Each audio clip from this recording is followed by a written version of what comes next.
Welcome back. This is Artemis Launch Control. We are currently 7 hours and 9 minutes and counting from the opening of today's launch window for the Artemis II mission. Our Artemis launch team is currently in the process of loading liquid propellant onto the SLS, or Space Launch System rocket. Teams just reported out that we are in our topping phase. For the upper stage liquid hydrogen tank, this means we are almost at 100%, if not pretty much there on that upper stage tank. The upper stage is the second stage of the SLS rocket. Here's a graphic representation where we can see where we're currently at in our tanking operations. That means we have now finished loading our liquid hydrogen on both the core stage and the upper stage. As I said, we're in that topping phase to get us to 100%.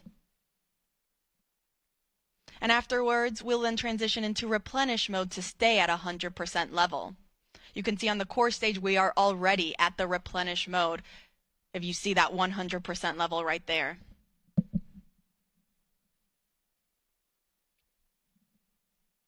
And we also just got confirmation that we are also in replenish for the upper stage liquid hydrogen tank. Now on the liquid oxygen side, we still have a little bit to go. We're almost there on the liquid oxygen tank for the core stage. You see roughly 92% of the way filled. And we haven't started our liquid oxygen propellant loading operations on the upper stage.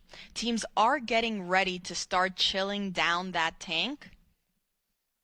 Teams do this to make sure that all of the systems and lines are ready to receive these cryogenic temperatures. As you can see on your screen there, for hydrogen to stay in a liquid state, it must be negative 423 degrees Fahrenheit. Oxygen, meanwhile, is negative 297 degrees Fahrenheit. So these super cold temperatures, we want to make sure that the rocket is able to receive them without damaging any of the hardware on board. So we'll start with chilling down that liquid oxygen tank and lines before we actually start loading it onto the upper stage.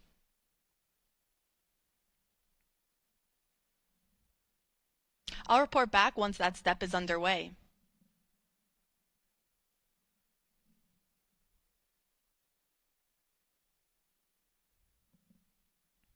As a reminder, our launch window opens at 6:24 p.m. Eastern Time this evening. Teams do have a 2-hour launch window, so that means if we don't launch right at 6:24, that is okay. They still have additional opportunities throughout that 2-hour launch window. Now, NASA's providing 24/7 live coverage throughout this entire mission, beginning with our propellant loading operations that is currently underway. And as we continue our coverage this morning, we are also, and we continue monitoring all of our loading operations, we thank you for following us along. Part of our live coverage will, of course, include our launch this evening. That live launch coverage for Artemis II will continue right here at the beginning at approximately 12:50 p.m. Eastern Time. You can continue watching on our NASA's YouTube channel, as well as on NASA Plus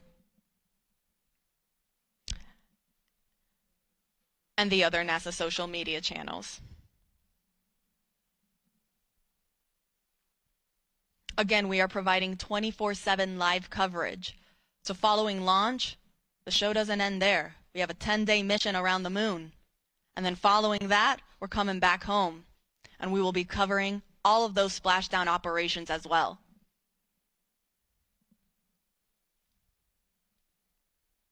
Artemis II is a test flight. It is NASA's first crewed Artemis mission. We will be sending NASA astronauts Reed Wiseman, who serves as the commander, Victor Glover, the pilot, and mission specialist Christina Cook. And then we're also sending Canadian Space Agency astronaut Jeremy Hansen, who serves as the other mission specialist for this mission.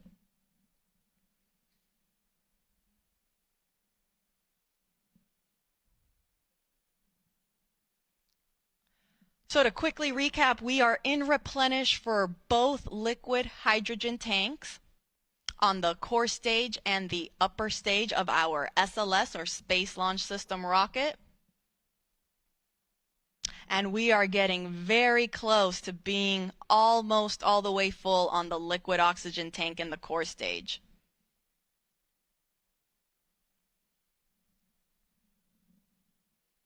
I'll make sure to report out once we start entering topping for the liquid oxygen tank in the core stage. Again, that refers to the last little bit that is needed to get us to 100%. And I'll also make sure to let folks know when our chill down operations are in work on the upper stage liquid oxygen tank.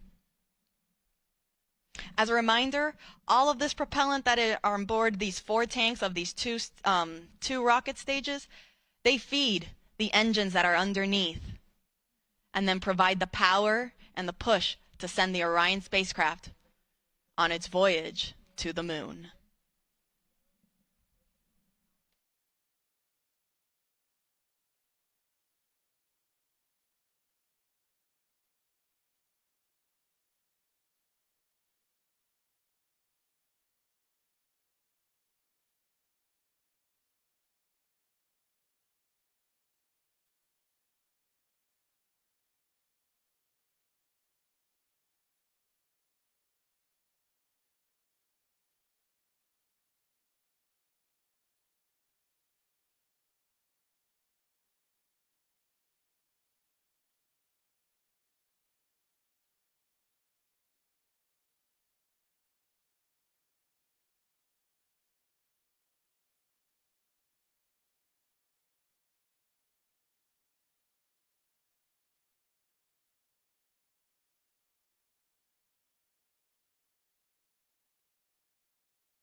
This is Artemis Launch Control. We are currently 6 hours and 49 minutes and counting from the opening of today's launch window for NASA's Artemis II mission. That launch window opens at 6:24 p.m. Eastern Time this evening, and we do have a 2-hour launch window, which means that if we don't launch right at the start at 6:24 p.m., that is okay. Teams still have an additional 2 hours in which they can try to launch the SLS, or Space Launch System rocket, and the Orion spacecraft. Now, the Artemis launch team is currently in the process of loading cryogenic or super cold liquid propellant onto the SLS rocket. We are currently in what is called replenish mode for our liquid hydrogen tanks on board the SLS core stage and the interim cryogenic propulsion stage. These are the two stages on the SLS rocket. Now, replenish mode means that we have finished loading hydrogen on board both of these rockets. That means they are at 100% level. And teams are just constantly replenishing the tanks to make sure that they stay at 100%. Since, as throughout the countdown, that liquid propellant will start boiling off as it starts warming up, and it will then be vented out and released from the rocket, which you can see there on your screen.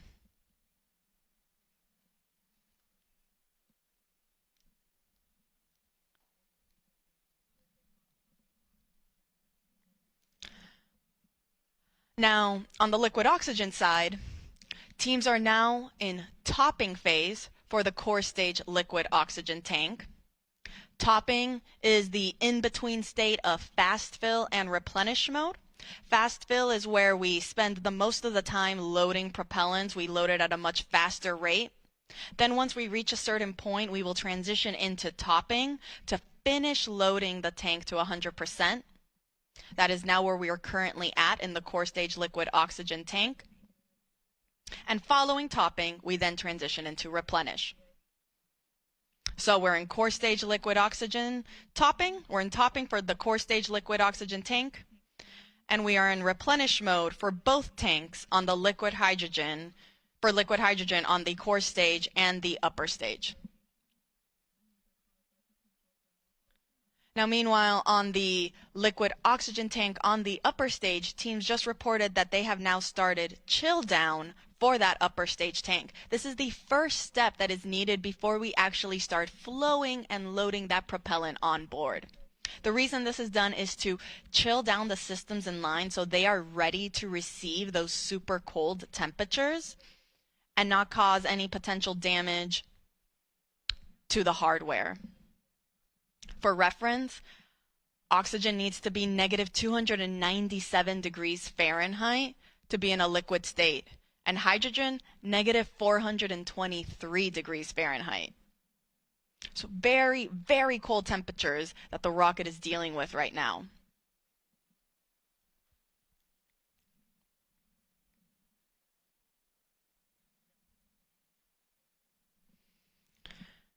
Now again, we are underway for the Artemis II mission. This is the second Artemis mission in NASA's Artemis program. Artemis I was an uncrewed test flight. Artemis II will be the first crewed test flight. This will be the first time we send astronauts on board our Orion spacecraft. We'll be sending our commander Reed Wiseman, our pilot Victor Glover, and mission specialists Christina Cook and Jeremy Hansen on a 10-day mission around the moon. Now, from the rocket side, there aren't that many changes from Artemis I to Artemis II. Most of the major sections of SLS really remain unchanged. Some of the differences are more in the details to really just provide our astronauts with a better ride in space. Some of those include some optical targets that are now on the upper stage as visual cues during the proximity operation demonstration. This will be a test for the astronauts to practice maneuvering Orion and practice approaching the upper stage while it's in a high Earth orbit. Another improvement for SLS was an improved navigation system. Also, communications capability between the ground stations and the U.S. Space Force Space Launch Delta 45, which controls the eastern range. That is responsible for kind of helping dictate when we are allowed to launch here off the Space Coast in Florida.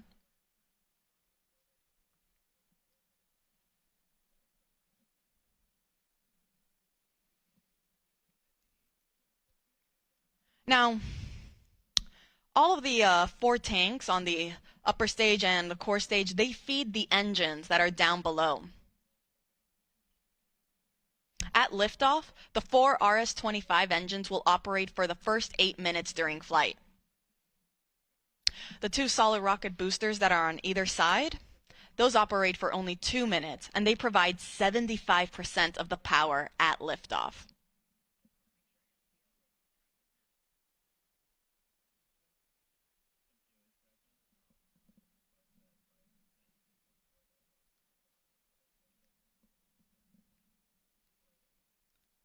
So to quickly recap, we are in replenish for our both liquid hydrogen tanks. We entered topping for the liquid oxygen tank on the core stage. That means very, very soon we'll be in replenish mode for that tank as well. And we are in our chill down operations for the liquid oxygen tank on the upper stage. Pretty soon we will be entering fast fill. I'll report out when that is underway.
This is Artemis Launch Control. We are currently 6 hours and 38 minutes and counting from the opening of today's launch window for the Artemis II mission. That launch window opens at 6:24 p.m. Eastern Time this evening, and teams do have a 2-hour launch window in which they can attempt to launch the SLS, or the Space Launch System rocket, and Orion spacecraft. The Artemis launch team is currently loading cryogenic or super cold liquid propellant onto SLS. We are currently in replenish mode for both liquid hydrogen tanks on the 2 stages of our SLS rocket. We're still in our topping phase on the core stage liquid oxygen tank. That means we're just finishing it up. You can see there it looks almost all the way full. And following that, it will enter into what is also into its replenish mode as well. The liquid oxygen tank on the upper stage, meanwhile, is now in fast fill. So that means all 4 tanks are now receiving propellants.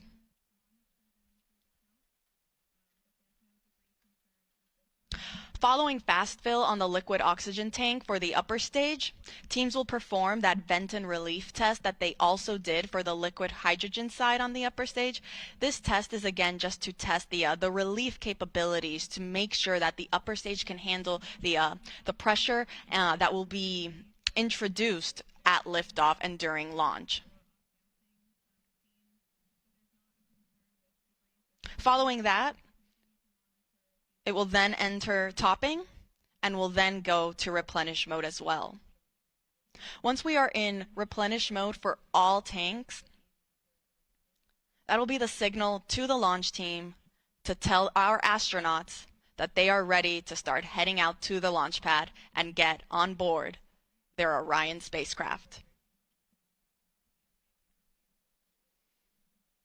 Now, Artemis II is a test flight, and it is NASA's first Artemis crewed mission. That means this will be the first time that our astronauts, our Commander Reed Wiseman, pilot Victor Glover, and mission specialists Christina Cook and Jeremy Hansen, they will be the first to experience launch and flight atop SLS. The rocket hits a maximum speed of 22,670 miles per hour.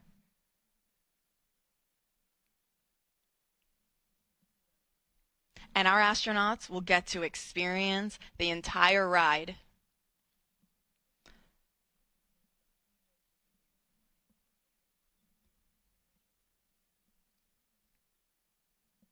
So to quickly recap, we are in replenish mode for both liquid hydrogen tanks.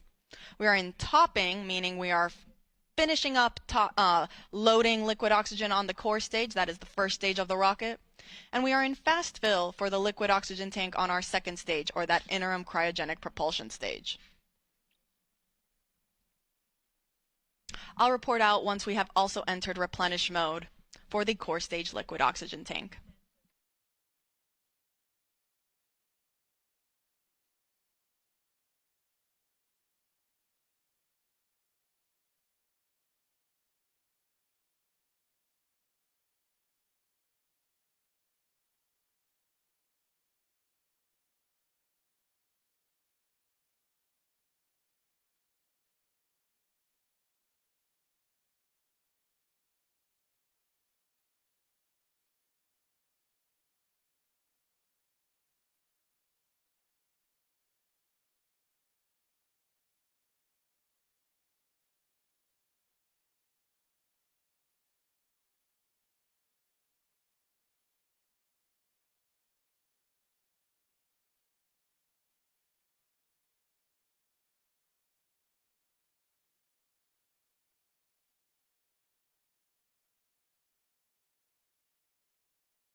This is Artemis Launch Control.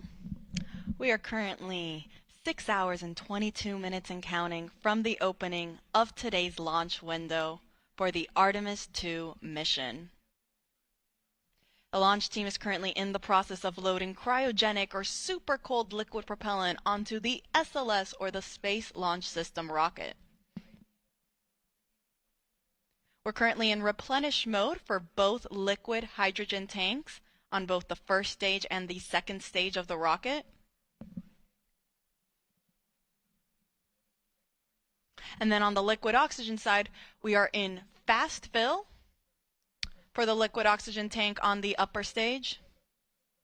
And then we are getting ready to get into our replenish mode for the liquid oxygen tank on the core stage. We are still in that topping phase, finishing loading the propellant tank to 100%, at which point then teams will transition into replenish mode as well, which just means that we are going to constantly be replenishing these tanks at 100% level. Now today's launch window opens at 6:24 p.m. Teams do have a 2-hour launch window, which means if we don't launch right on time, they do have an additional 2 hours in which they can attempt to launch. For those of you just joining us, NASA will be providing 24/7 live coverage of this entire mission, starting with our propellant loading operations that are currently underway. Thank you so much for everyone that's been following along. Our live launch coverage of Artemis II will continue right here, beginning at approximately 12:50 p.m.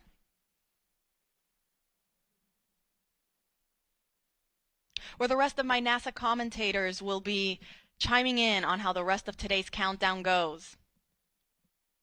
And we'll take you through the rest of the mission.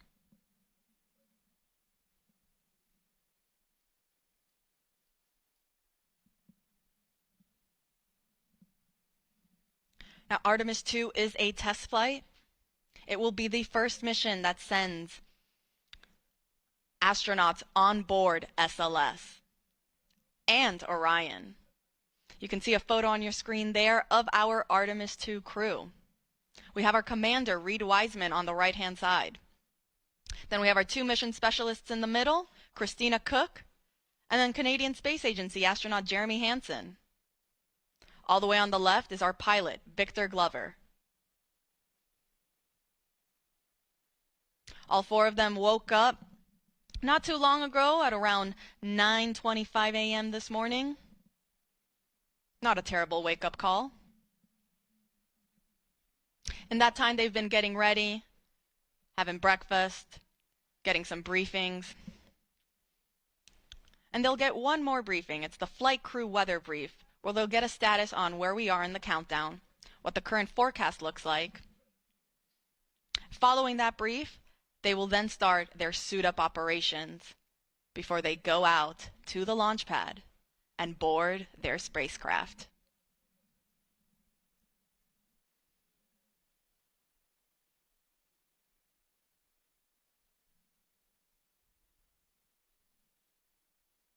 And teams did report that we have now entered replenish mode for the core stage liquid oxygen tank. So we are now in replenish for both liquid hydrogen tanks on the core stage and the upper stage. And we are also in replenish mode for the core stage liquid oxygen tank. On the upper stage liquid oxygen tank, meanwhile, we are still in fast fill. And I'll report out once then we transition from fast fill onto the next step, which will again be that vent and relief test. This is pressurizing the upper stage tanks with heliums to test the relief capabilities of the tank pressure to make sure that it can handle that capability during flight. Following that test, teams will then start topping on the liquid oxygen tank, and will then, after topping, will then transition into replenish mode as well.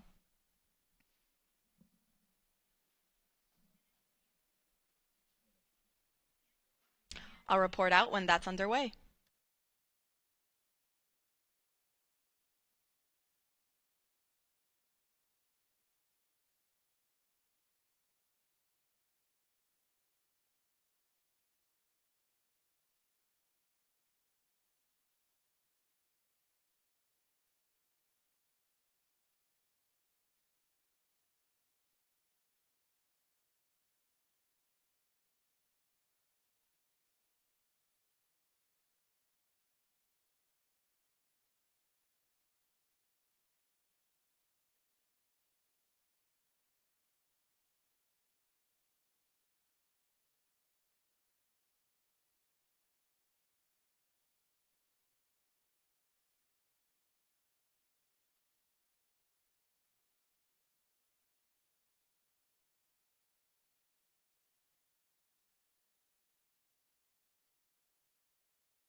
This is Artemis Launch Control. We are currently 6 hours and 8 minutes and counting from the opening of today's launch window for the Artemis II mission.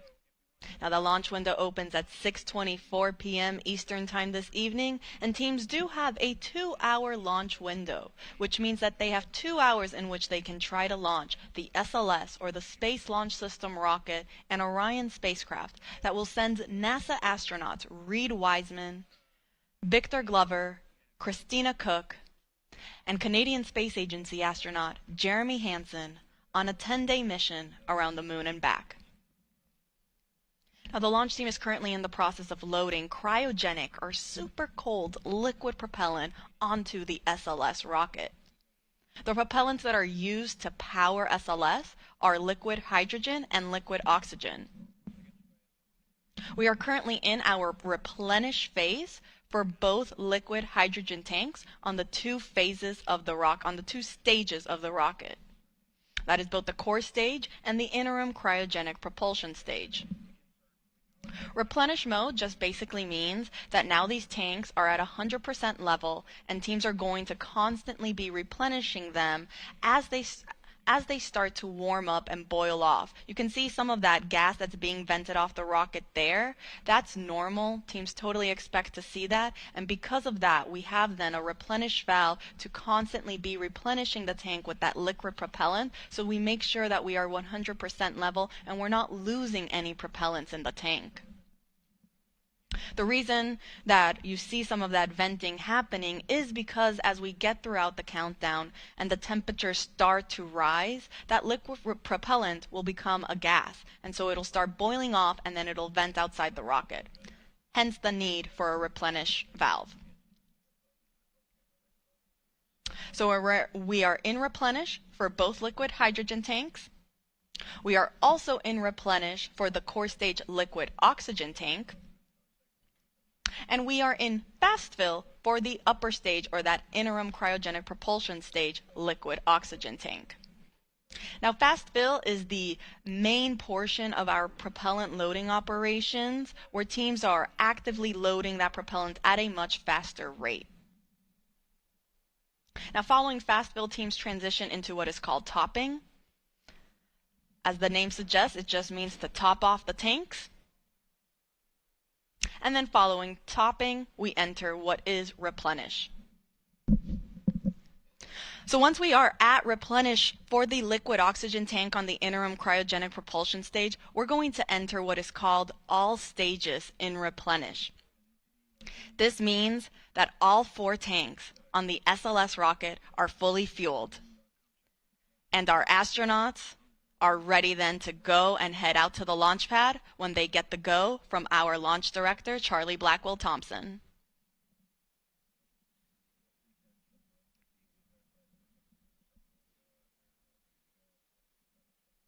Now, coming up shortly, our astronauts will be joining in on a flight crew weather brief with our launch director, as well as with the flight director in Houston and the launch weather officer. They'll provide a quick status on how the forecast looks for the rest of today's countdown, as well as where we currently are in our countdown operations.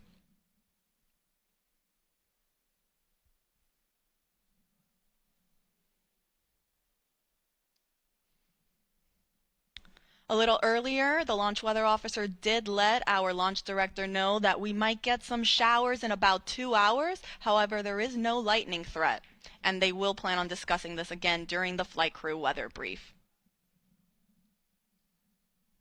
Currently, teams are forecasting 80% go for weather conditions during that 2-hour launch window.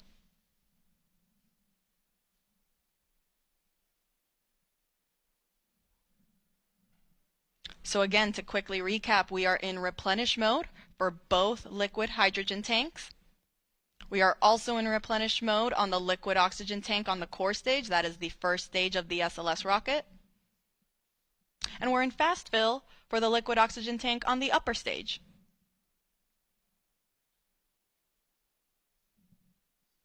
I'll report out when we have transitions from fast fill and onto topping.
Artemis II launch, a test flight that will bring humans back around the moon for the first time in over 50 years. I'm correspondent for launch day, and for the next 6 to 8 hours, we'll keep you company during this momentous event. If you're watching with us on YouTube, please chime in on that chat and let us know where you're watching from.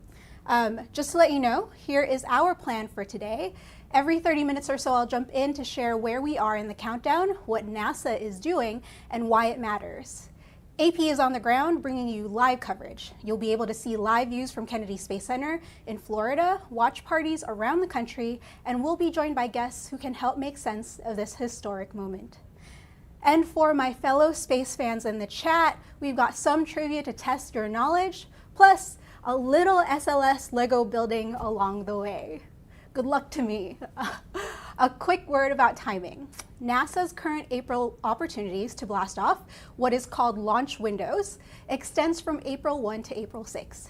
Each day has a 2-hour opening to set off, and today's launch window is from 6:24 p.m. ET to 8:24 p.m. ET. The exact timing and moment of that launch, when the astronauts launch, is dependent on weather or any technical issues that might come up.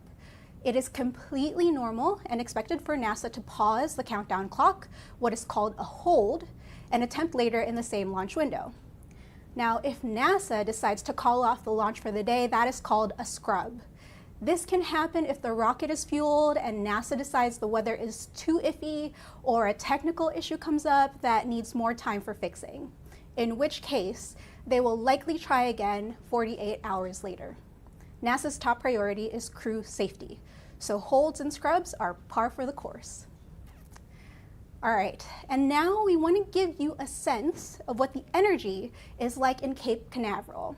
Calling in live from Florida's Kennedy Space Center to catch us up on what's in store for the Artemis II test flight around the moon is AP's longtime space reporter, Marcia Dunn. Marcia, go. This is Marcia Dunn of the AP. I'm standing atop the AP building here at Kennedy Space Center. It's less than 6 hours before liftoff of NASA's return of astronauts to the moon. You can see the rocket right over there, over my shoulder. But we have got 750 journalists here today. It is electric. It's a little cloudy right now. The winds are picking up, but NASA's promising favorable conditions by evening lunchtime. You know, this will be my 124th astronaut launch in person, and it is probably far better than some of the highlights of my past. John Glenn's return to orbit on Space Shuttle Discovery in 1998. That was phenomenal. The last shuttle flight in 2011. SpaceX's returning astronauts to orbit from US soil in 2020, but flying to the moon, that is really incredible. And you know, this is just a marvel to behold. The Artemis program, follow on to Apollo, got retooled in the last couple of weeks. NASA's new administrator wanted to hurry it up, be more like Apollo, in other words.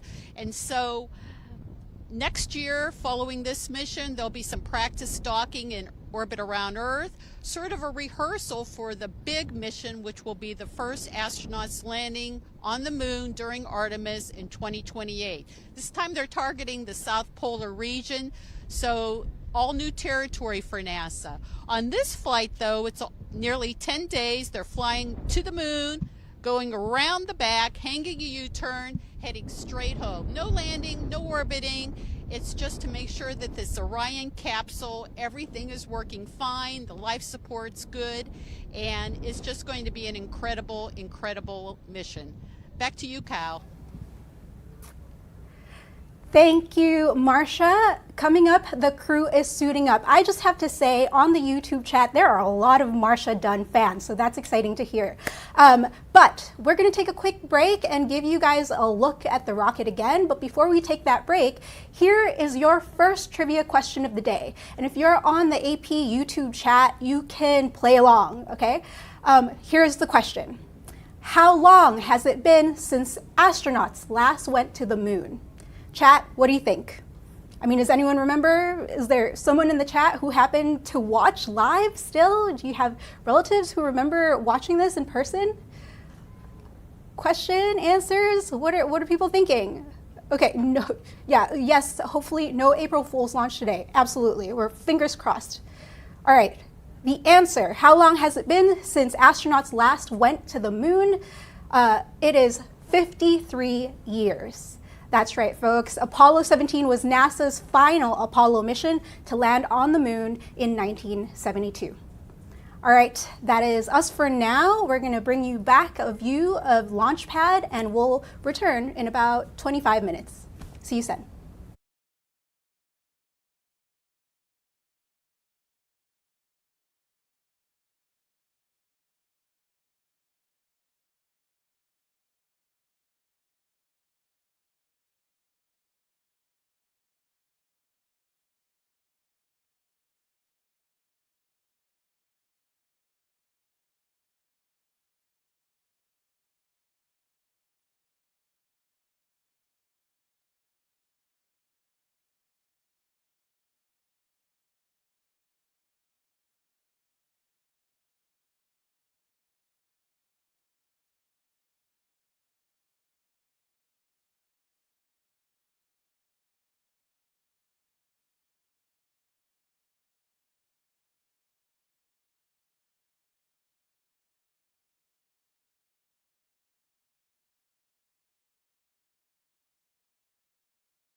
Welcome back to the AP live stream of NASA's historic launch back to the moon.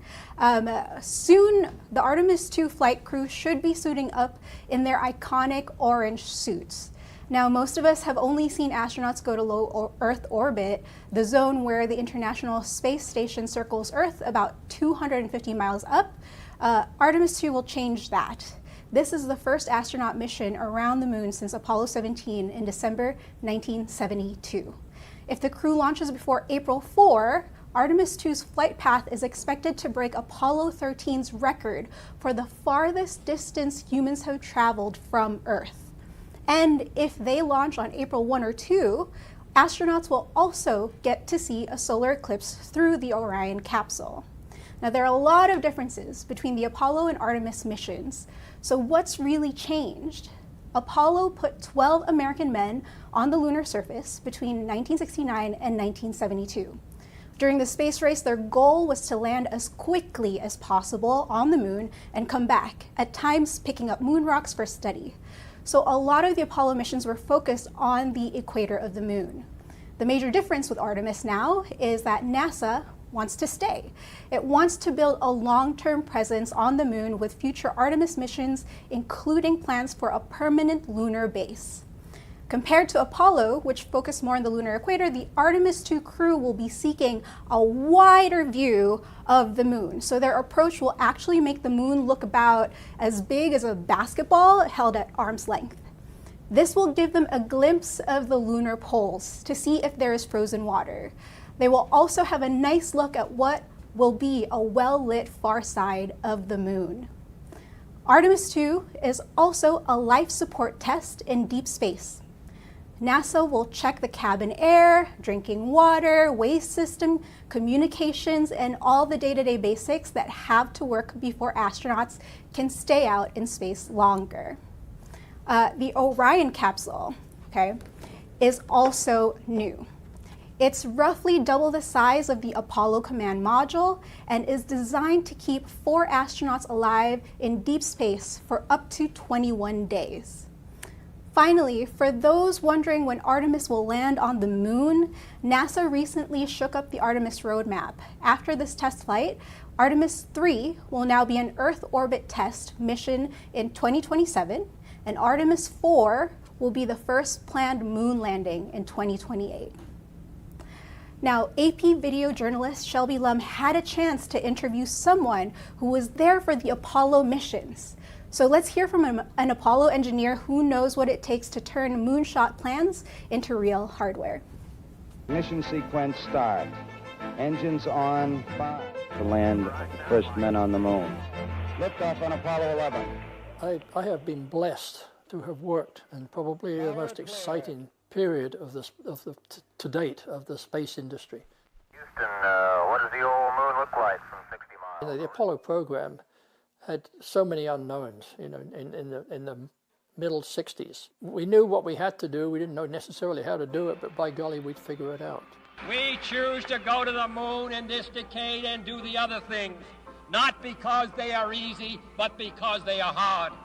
The national goal in those years, because of Kennedy's pronouncement, because of his assassination, there was a tremendous wave behind us pushing.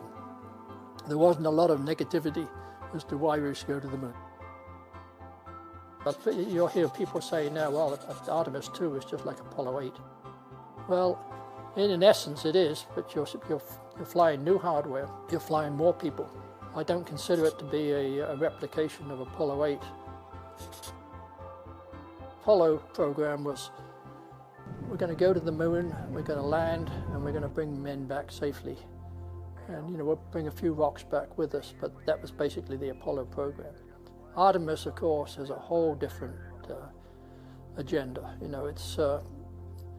Basically it's to establish an outpost on the moon. If we can establish an outpost up there and where we can actually use the moon to help us go beyond the moon is what's important. It's spectacular. Yeah, it's the next phase. We should have done Artemis 50 years ago. You've got a new generation. You know, in fact, we've gone through, I don't know how many generations, 4 generations since Apollo 8, and so you've got people now, younger people again, on the program that are excited. We've got 60 years of development since Apollo, and I love pushing back at the frontiers of science, and this is a step in that direction. All right, before we take another break and send you back to a view of the rocket and maybe the astronauts, here's your next trivia question for the chat. I hope you're going to join in on this question, all right? What human record could Artemis II break during this test flight? If you were paying attention, you might have heard it. So let's see if anyone knows. What human record could Artemis II break during this test flight, depending on when they launch? Any answers? The answer is Artemis II could set a new record for the farthest humans have ever traveled from Earth. The current mark is 248,655 miles, which was set by Apollo 13 in 1970. We'll be right back, and please enjoy a view of the rocket and maybe the astronauts. We'll see.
when you guys get a chance to take me off, I'll just move my camera somewhere where people can't cross.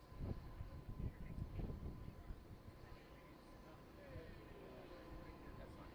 Yeah. Cool. Yeah, I'm watching the live stream. So yeah, looks good.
All right, folks, welcome back to the AP live stream of NASA's Artemis II launch.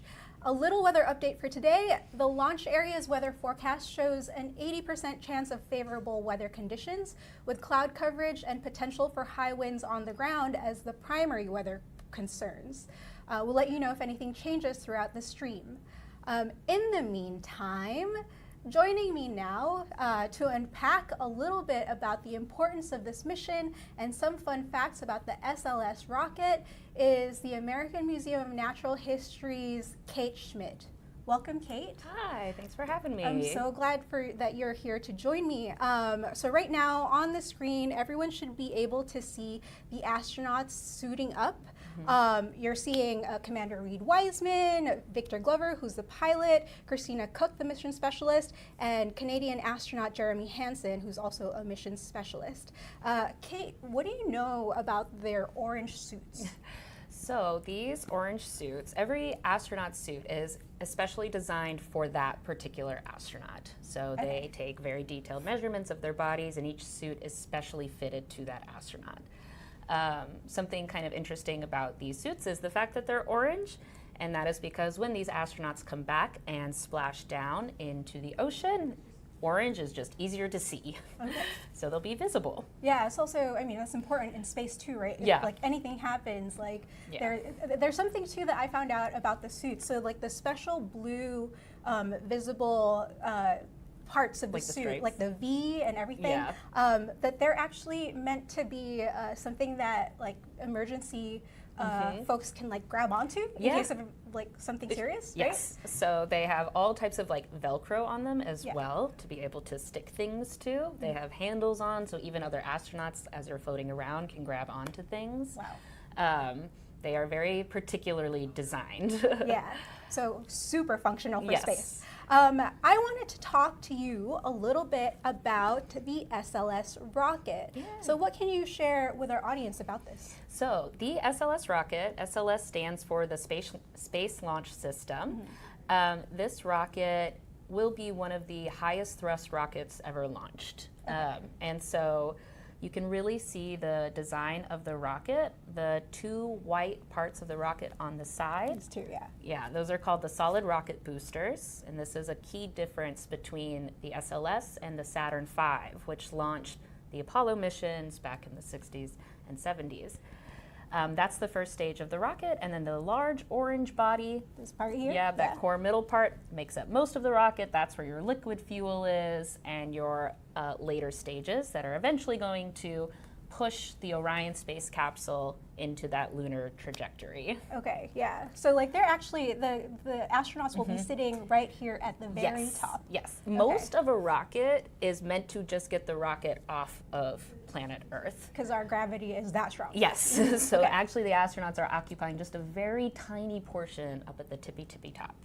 Cool. I wanted to ask you also, because obviously this is the first time in over 50 years that we're going to head back to the moon and take a trip around it. I think a lot of folks are familiar with the Apollo missions. Some may have even been lucky enough to see it and, you know, on their TVs. Many of us are more familiar with the Tom Hanks movie, of course. So tell me, what is a little bit of the difference between the Apollo missions and the Artemis missions? Yes, so the biggest difference between Apollo and Artemis is the length of time we're aiming to stay on the moon. Okay. Apollo missions, the max amount of time people stayed on the moon was about 75 hours. Wow. And they had to take all of their equipment with them in that one go, which is why the Saturn V could deliver a heavier payload than the Space Launch System. Yeah, so this is just a little look at the Artemis Orion capsule and then the Apollo capsule here. Yeah, so you can clearly see, like, the Orion capsule, it has more space. There's more space for the crew to actually be in the capsule. They can move around more. It can carry actually more people than the Apollo mission could, with the goal being a sustained human presence on the moon. And truly the goal from there is sending people to Mars. No longer are we just aiming for the moon, we are using the moon as a kind of little laboratory and literal launching point for future missions to Mars. So speaking of Mars, you teach a lot of kids Yeah. at the American Museum of Natural History. What are they saying about Artemis? So kids are so funny because they're like, we're going to the moon, we've already been there. What about Mars? So they're very excited about the Artemis missions. They've been here, this is their Apollo, right? But they are putting it in the context of going to Mars. Okay. I also think kids, and a lot of people today still kind of have this idea that space travel is easy and commonplace because we hear about astronauts going to the ISS all the time. But this is the first time kids are really understanding that this is a hard thing to do, and there's a lot that can go wrong. There's a lot of people involved. You know, this is a global endeavor, and they're starting to understand the importance of it through that hardship. That is amazing. Kate, I think that is the time that we have today. Right. But before we go on a little break, here's your next trivia question. Kate, you probably know the answer to this, so you might give hints to our YouTube audience, but do not answer, please. Okay. Okay, so here is your question for the trivia break. What is the total number of humans that have ever walked on the surface of the moon? I'll ask that one more time. What is the total number of humans that have ever walked on the surface of the moon? I mean, what would your students say? Like, oh, they'd be like 500. 500. They'd be like, we've been there so many times. Yeah. So it's not that. They'll tell you that. I think there's also quite a few people who might imagine the answer is like smaller than you would think. Yeah. You know, I mean, there were quite a number of Apollo missions. A few of them were just around the moon, and then just a handful were like going on the actual lunar surface, right? Right. Yeah. So there were 17 Apollo missions, but think about how many people were actually on the moon. Okay, so what is the total number of humans that have ever walked on the surface of the moon? The answer is 12 people.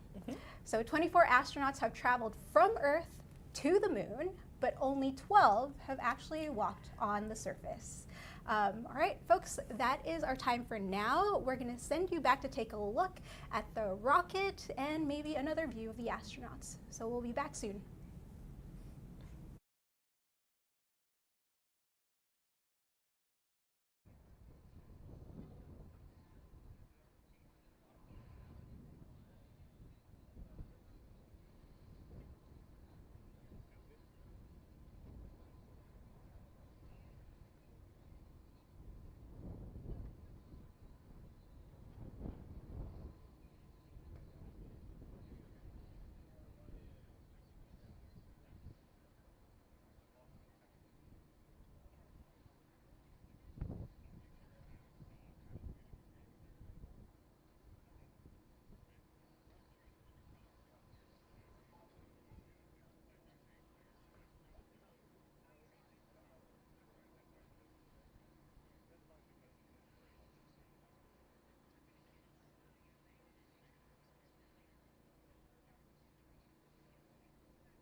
folks, the Astrovan is on the way to the launch pad. What you've just witnessed these past few minutes is one of launch day's signature visual moments, the crew walkout. 4 astronauts in bright orange suits heading from suiting up toward the pad before they climb aboard Orion. First of all, YouTube chat, who is your favorite astronaut ever? Tell us in the chat and why you love them. We'd love to hear it. In the meantime, I'd love to talk a little bit about the Artemis II flight crew. You guys have probably heard their name multiple times, but let's talk about some of their achievements, right? First up is Commander Reed Wiseman. He is a 27-year Navy veteran. On his first space mission, he spent 165 days aboard the International Space Station, where his crew carried out more than 300 scientific experiments and logged a record of 82 hours of research in one single week. Up next, you would have noticed also pilot Victor Glover. He is a naval aviator, test pilot, and veteran of 24 combat missions. He piloted an early SpaceX crew to the International Space Station and became the first Black astronaut to live aboard the space station for an extended mission. It's really exciting to see them suit up and now head to the launch pad. All right. Then we have mission specialist Christina Cook, who spent 328 consecutive days in space, the longest single space flight by a woman. She also took part in the first all-female spacewalk in 2019. Artemis II will be her second trip to space. And finally, last but not least, there's mission specialist Jeremy Hansen, who is a Canadian astronaut. He earned his glider pilot wings at 16 before he could legally drive. He is also set to become the first Canadian to fly around the moon. Now, I don't know if you guys have been following NASA's Instagram, but they just did that whole meme recently of, you know, what were you like in the 90s, and it was super cute. So I highly recommend checking that out. It's actually pretty inspiring. Now, I want to throw to a little video that we created. These folks have a lot of experience and scientific research behind them. So let's take a look at the training it takes to go back to the moon. We are at the Johnson Space Center. This building is called the Mission Training Center, and this facility here is the Orion Mission Simulator. My primary role for Artemis II is as the Chief Training Officer, in charge of developing and then providing the astronauts all of the training they will need.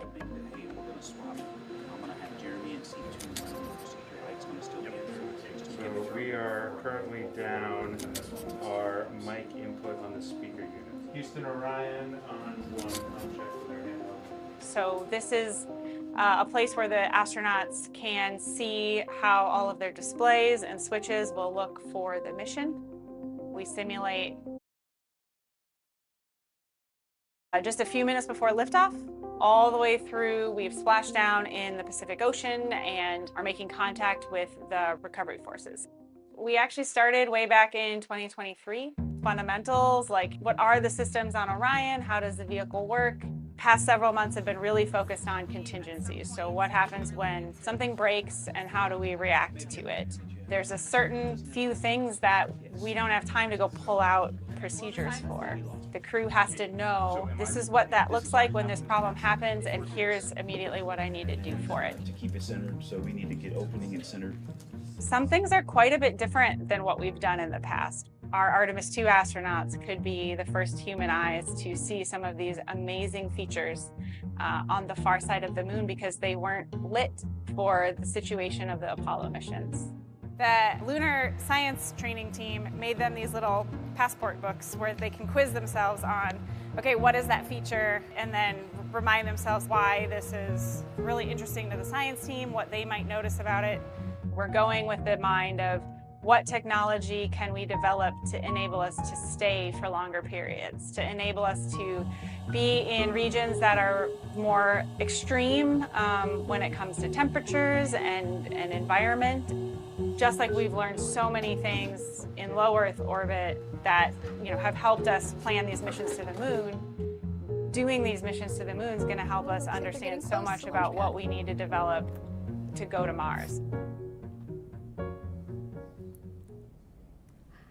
It looks like the astronauts are nearing the launch pad. I'm watching it on the screen now live with you guys. You'll also notice that in that video, there are actually various Artemis astronauts training together for the mission, not just the Artemis II flight crew we're watching today. So there's a bunch of them. Now, before our next break, and us getting to live watch with you, with the crew heading to the launch pad now, here's your next trivia question. Here it is. Can the orange Orion suits be used for moonwalking? That's your question. Can the orange Orion suits be used for moonwalking? This is a little bit of a tricky question. I don't know if you guys have been paying attention, but the Apollo suits in the past were, used for everything. They donned them when they launched, they wore it into space, they wore it on the moon, they wore it when they came back. But what about these Artemis Orion suits? Can they be used for moonwalking? What do you think? The answer is no. These suits are specifically made just for their space trip inside the capsule. Artemis II has no moon landing or spacewalk planned, so these suits, also known as OX suits, are only for launch, re-entry, and emergencies. We'll talk more a little bit about that later, but in the meantime, let's head back to look at the launch pad and where the astronauts are now making their way closer and closer to the SLS and the Orion capsule.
Welcome back and welcome folks who are just tuning in now to the AP live stream of NASA's Artemis II launch back around the moon.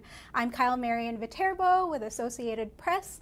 I don't know how excited you are right now watching what's on the screen. I am watching it with you. You know, the Artemis II flight crew is now just outside of the Orion capsule. They're suited up, they've got their helmets on. It is feeling very real. There are questions right now in the YouTube chat, like when is this actually launching? Just so you know, the launch window still is going to open at 6:24 p.m. ET, and we'll have 2 hours from that point for them to launch. Oop, I see one of the astronauts just waving, and I think it looks like they're going to head in soon. Thumbs up from them. This is really great. Okay, so I just wanted to catch you guys up a little bit on the spacesuits that they are wearing to go into space. I mean, this is part of their test flight mission, is to test out how well these spacesuits perform in deep space. So we're gonna throw it now to AP video journalist Mary Conlin's footage. She actually got a chance to go behind the scenes to see how Orion's spacesuits were engineered. So let's take a look alongside the astronauts hopping into the Orion capsule. There is no part store in space to go fix things, so it must be right when it leaves here.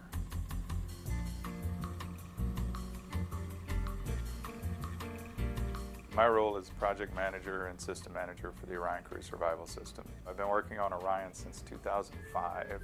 We use all acronyms here at NASA all the time, and so it's OCSS. One day we realized it kind of spells ox, so we just call it the ox, and we call it the ox suit. This is an engineering lab, and so it's kind of weird. While we have this lab, we also have, you know, people are people. You got to wash your clothes, and it's the same with spacesuits. We wash them, we have drying racks, we do our own sewing, we do our own glue work. The main thing about the Orion spacesuit is it's designed to keep the crew safe not only at launch and landing, but if something were to go wrong while you're in transit to the moon or in lunar orbit, they're designed to sustain you for that full duration of return. So they become your own personal sized spacecraft that can last up to 6 days. In effect, the spacesuit is a body-shaped balloon that holds your personal atmosphere. That is in the past, that is in the current, that will be in every spacesuit in the future. Now, in Apollo, that suit was built for launch, for landing, for survival, and for the mission on the moon itself. With Orion, we're not trying to build a jack-of-all-trades suit. When we walk on the surface, that also will have a purpose-built suit that does that one job and one job only. If everything goes to plan, we will wear them for launch. We will doff the suits, meaning take them off. That's our cool NASA word for takeoff. And then we will don the suits just prior to re-entry. Now, if things were to go unplanned, we've designed them so that they can put their full ensemble on, not just the suit, but all the gear underneath that makes the suit do what it has to do within an hour. So it's kind of weird. You're hooked up effectively to a hose. We were all a little bit uncomfortable with the idea of attaching directly up to the vacuum of space, and so this gives us a barrier in between that we can fill it and we can cycle it as it fills up. It continuously allows for the dumping of urine into space. The phenomena that happens is it instantly turns to ice, and then over time that ice turns to gas. It's going to be a protein shake, for lack of better terminology, but a straw is inserted in here. As the straw is inserted, it seals on an O-ring before it opens the flapper inside that allows it to penetrate through. So the seal is never broken. And then, you know, it's off on the side of the head for visibility's sake, but the helmet rotates, so I can rotate it to be at my mouth location when I want to drink or take medicine as well. We actually worked with the racing industry quite a bit. We had partnerships with NASCAR, with Indy. So not only is the suit custom to you, but the seat's customized around you, just like a race car driver would have. Keep in mind, when you're under a parachute coming in from lunar trajectories, it is a very, very difficult situation. Every landing is effectively a controlled crash. That's why the suit is soft without hard components. Splashdown. Every last detail is so critical. There will be something we overlook. It's impossible for me to say there is no possible case we haven't thought of. But everything that we've learned, I hope we've done justice to those lessons of applying it here, that we give the crew the best possible chance of survival in any circumstance. We're about to do something we haven't done in 50 years, and we're about to do it in a new way, and it is so inspiring to be part of it. Oh my gosh. So yeah, I just want to do a quick recap of the Orion crew survival system, the OX suits. They're worn during the riskiest parts of the flight, so that's launch and re-entry. They're not designed for moonwalking because astronauts for Artemis IV will be the ones who will doing the moonwalking 2 years from now, hopefully, with specifically designed suits. If Orion ever lost pressure, each suit could help provide breathable atmosphere for a few days. And on Artemis II, the crew will test how fast they can suit up, pressurize, strap in, and even eat or drink through the helmet port. All right, so before we take a little break, I've got another trivia question for you. Here's your next one. If you've been paying attention, you will answer this really well, I think. Here's the question. In an emergency, how long can the Orion crew survival system help provide a breathable atmosphere if Orion loses pressure? So here's that question again. In an emergency situation, how long can the Orion crew survival system, the OX suit, help provide a breathable atmosphere in space if Orion loses pressure? What is your guess? Chime in on the chat if you can.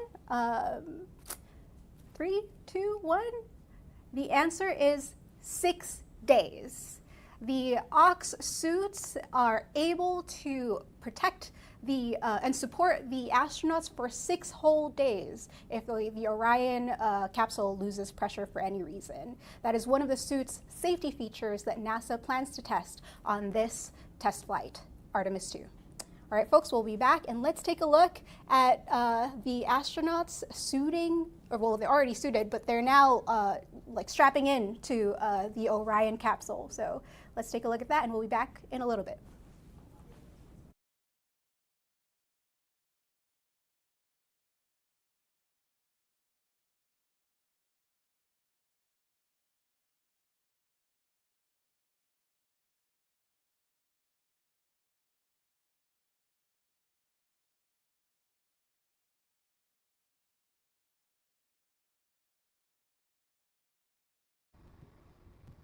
Just the ambient, just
folks, just a little bit of a weather update while we watch the NASA flight crew strap in and wait inside the Orion capsule. It's looking like in Titusville, where they will be launching from, rain is coming in. It's a little bit gray, but that is not an issue right now because they expect that weather pattern to be out of there and heading west by launch time. So 2 hours from 6:24 PET until when that launch window closes, gives them plenty of time to sit out this weather. So things are still looking very hopeful. Now, if you're watching along with me where the astronauts are still strapping in, they're like getting things checked out, soon the hatch will be sealed and the teams will then begin going through their safety checks. Let's talk about 2 features built into this mission that most people might not know about. Okay, first, I have here again, like general photo of the SLS rocket. At the very top, the astronauts will actually be sitting up here in the Orion capsule, pretty far up in the rocket. But at the very top, this little pointy thing, that is actually the Launch Abort System, or LAS. This is the emergency escape system. So if something goes wrong early in the flight, its job is to pull the crew capsule away from the rocket as fast as possible. It is there for the worst case moments and exists for one reason. That is to protect the crew. After normal ascent, all things going well, NASA jettisons it about 3 minutes and 18 seconds after liftoff. So it does go away along with the lower parts of the rocket after that trip towards the orbit. Now, the next thing that I wanted to talk about is the Earth orbit check. So this is happening after launch, okay? After liftoff, right? Artemis II does not actually head straight for the moon. The crew will spend the first day in Earth orbit right here, close enough that if anything is wrong with life support, communications, or any major system, they can come home safely. They will test basics like drinking water, the toilet, which in this Orion capsule, which is much bigger than the Apollo capsule, they'll actually have a toilet where they could close the door. Apparently that is like a very special thing and they're very excited about it.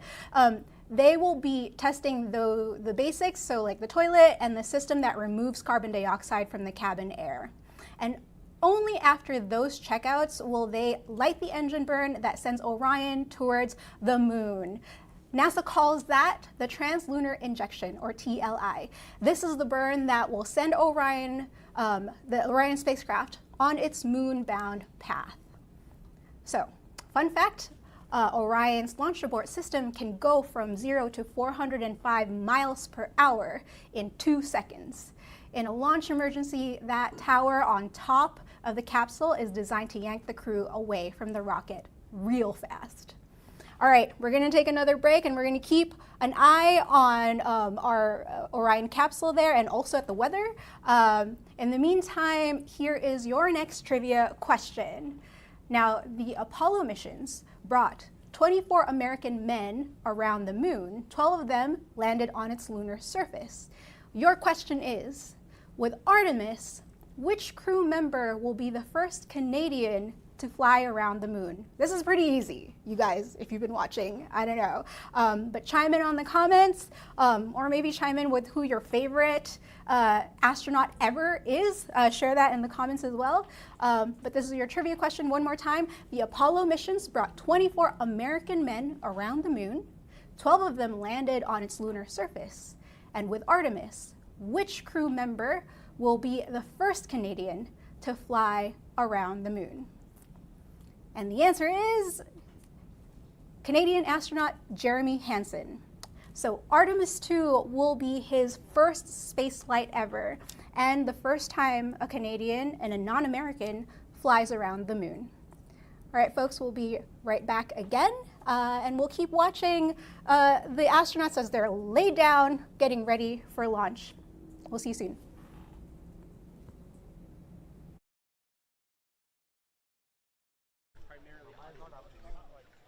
But he does music for the audience, so he still gets to do things. And then a guy that's not retired, but worked for my dad for a while, who was in Orlando as one and did a lot with the boy bands, and also did several of the CNC Music Factory albums. But he got the hell out when the whole boy band industry collapsed. Because like he was around all the sketchy shit. And it was like, this shit be sketchy, and bailed right before the whole House of Cards came falling down. And then went to the tire industry for the next 20 years.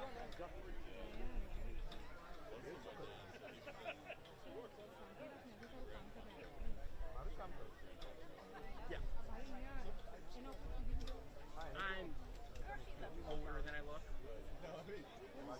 Yeah, I guess.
Welcome back to the AP's live stream of the NASA Artemis II launch back around the moon.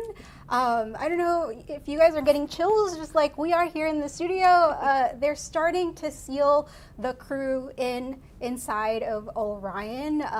It's feeling very real. The teams on the ground will be finishing up the exterior closeout. We'll continue watching, but right now I want to introduce you to a special friend joining me now to talk about the crew and the things that they have to do on board the Orion capsule. Is NASA Solar System Ambassador and the Intrepid Museum's producer of public programs, Alicia Siegel. Welcome, Alicia. Thank you so much. So I want to ask you first, right? We've talked about this amazing crew, also the fact that there are actually a lot of other astronauts that had been training for Artemis. Can you tell us a little bit about why this team was chosen? Absolutely. So this is a very specially hand-selected team, of course. This is a huge mission. This is the first time we are sending getting people back to the moon in over 50 years. Right. It is monumental. We are, creating this rocket out of parts that we've recycled from the shuttle program, of course, and it's an exciting opportunity for all of us to really see ourselves in the mission as well. So they've hand-selected these people. They are all extremely accomplished astronauts. 3 of them are former military. Right. All of them, except one, have actually flown to space before, which might sound like a little bit of a surprise to you. But I can walk you through it here. So we've got Reed Wiseman, the commander. He actually was the former head of the NASA astronaut office, a lot of experience. We've also got Victor Glover, the pilot. He himself was on the Crew 1 mission for SpaceX. He's done a number of spacewalks. He's been spent time on the ISS. Christina Cook also, she actually has the record for the woman who's been in space the longest at about 11 months. She also has performed something like 6 spacewalks, I believe, herself. Wow. And then we've got the Canadian on board. We've also got Jeremy Hansen, who is the one that hasn't been to space before. What an amazing first trip, oh my though, gosh, right? What a deal. But he also has a ton of experience with the Canadian Air Force. He also participated in the CAVES mission, which is an underground simulation mission, as well as the NEMO mission, which is underwater as well. So all of these people are experts in their fields. This particular mission, they always select them to kind of fit what the mission profile is. And this particular mission is all about testing out the hardware here. So the Orion capsule, Artemis I, we saw it do this whole trajectory, go around the moon and come back. This is really a shakedown mission for it now with humans on board. So this idea of a test flight, I mean, they're for real going to space, they're for real going around the moon.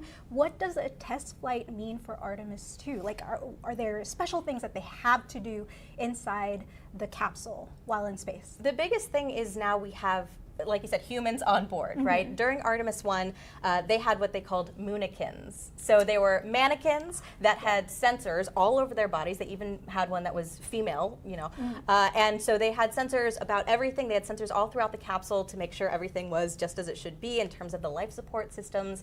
And so now this is the first time we're putting humans on it to actually experience it for themselves. They're now going to be able to report back, did this actually happen? Did this actually, are these sensors giving us the accurate data based on our own human perceptions? And that also means they're going to see things with human eyes that we've never seen before with human eyes, the far side of the moon. Right. We've sent, robotics around that side before. We've seen many pictures, of course. And now we're actually going to be seeing with very, current cameras, these very high-tech things, we're going to be seeing for the first time areas of the far side of the moon that we've never seen before with human eyes. So just to catch you guys up, this is a little illustration of the moon. The Artemis II mission, depending on when they launch, will be heading out to space about 4,000 to 6,000 miles outside, like beyond the moon. Is that right? That's right. So the trajectory, actually, this is a great photo here. The trajectory here is they're going to be launching, obviously, hopefully at 6:24 today or within the window, which gives us a couple of hours. And then they'll actually be going around the Earth first. So they're going to be doing things, testing out, again, are we okay to go? Are we okay to actually go out that way? They're testing out the systems inside of the spacecraft. They're also, Victor Glover, the pilot, is actually going to be doing a maneuver where he separates and kind of goes around to connect again, which we'll, of course, be testing out for the next mission, which we'll be testing out connecting with our human landing system and everything. But they're going to test everything out, and then once everything is good, they will then do that trajectory out to the moon, which will then loop around and then come back on a free trajectory. I need to ask you, they're testing things out. They're testing things out like the toilet? They're testing a lot of things. One of the big things actually is radiation testing. Okay. So right now we send people to the ISS all the time, and they have certain shielding. They know, the amount of radiation that the human body is getting when they're going to the ISS. Now they're going much, much, much further. Right. So they need to make sure that the radiation is safe enough, the shielding that they do have. And they've got some, if they find that there's a solar flare or something like that, they do have some extra shielding that they can, rearrange inside the capsule for themselves. Yeah, so they actually have to do that in the capsule. That's right, in their tight little capsule, as you're seeing on screen. So yes, they're testing that out. They're testing out, again, their equipment, their life support systems, and life support, yes, the toilet. This fun fact, this is actually the furthest that a usable actual toilet system will be going into space. Previously in the Apollo missions and prior, they used what they called maximum absorbency garments, aka diapers. I love that name, maximum absorbency. But they actually have a fully functioning toilet system with a door to close, so they have privacy. It's a tight capsule, so they'll have some sort of privacy, but not a ton, not as much as the ISS. I mean, it sounds like they've spent so much time together. They're probably pretty tight at this point. I'm not gonna lie, and you probably also won't see that streamed on air either. But that's a system, and then also, of course, their suits that they're currently in and getting pressurized in right now. Those are also like mini space craft as well. They can actually support them for up to 6 days. Right. And so they have their own kind of system for that. So we have a little bit of time left. I think my last question for you, you mentioned this to me and I'd love to share it with people, but the flight crew preparing for the moon, they actually have their own traditions? Oh, yes. What were some of the ones that we saw today? So the space program in general, ever since the Mercury era, they have had a number of traditions that have just sort of been built up over the years, and now with SpaceX also having their own commercial crew program with NASA and everything, they've also added a few others. So things happen at the start of the day, they'll get up, they'll have a breakfast. It's a nice breakfast. In the early days, they had steak and eggs, so very nice, big. What they like to say is a low residue diet. So in other words, you can interpret what that means. And then speaking of the toilet, and then after that, they'll get suited up in the suit up room, as you saw also earlier. The seats that they sit in for crew, Dragon ones anyway, they put their mission sticker on it. As they walked out of the ONC checkout building, you might have seen all the stickers kind of around the door frame there, so they'll always put their mission patch on that. You might have also seen earlier they were playing a card game, so that's a tradition that also started, I believe, during the Gemini program. It's called Possum Fargo is what they call it. Okay. It's their own little system of a card game, but essentially they're trying to get the bad luck out early. Okay. So the commander has to lose. They want to get I believe the lowest card, and so they play with the crew that are there, and then they need to lose. Once they lose, they can go. The bad luck is gone. Amazing. And then they drive to the pad. They often have a playlist that they listen to. When they get out, they'll maybe lean back and look up at the rocket. That's always something we look for as well. And then once they go up, signing that wall, which we also saw them too, which I wasn't sure if they were going to do because, again, this is the first time we have a crewed mission for this particular rocket. But yep, they did it, and hopefully they'll use that same piece that they used for future ones as well. That is amazing. Alicia, thank you so much for joining the AP today and our friends here on the YouTube channels and YouTube chat. Folks, I believe we'll get a chance to see a little bit more of the astronauts while they're just preparing to launch. But before we head to break, here is your next trivia question. Some of you have already answered it in the YouTube chat. How many unique menu items does NASA say are on the Artemis II menu? Do you have any idea? Do you have any guesses? Well, am I allowed to say it out loud? Well, not the real answer. Okay. We've had they have a lot of different types of food, but they have to have lots of options to make sure that they are sustained and it's healthy. And Christina Cook actually said, they told her you can't have mac and cheese every single day. So you got to, change it up a bit. But there's a lot. There's a lot. Okay, so the answer, how many unique menu items does NASA say are on the Artemis II menu? The answer is 189. 189, because with no refrigerator or resupply, the food has to be shelf stable and easy to prepare inside Orion. Is it 50 tortillas? 58 tortillas, 58. I read. Okay. Actually, do I have time to tell you a quick story about that? We're gonna okay, we gotta go. Yeah, we gotta go. But thank you so much for spending time with us, Sure, Alicia, and we'll see you guys in the chat.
folks, we are still watching the closeout crew do their final checks outside of the Orion capsule, and I know some of you, just like me in the chat, are really loving their outfits. I mean, I kind of want my own closeout crew suit. So we're 2.5 hours out until the launch window opens.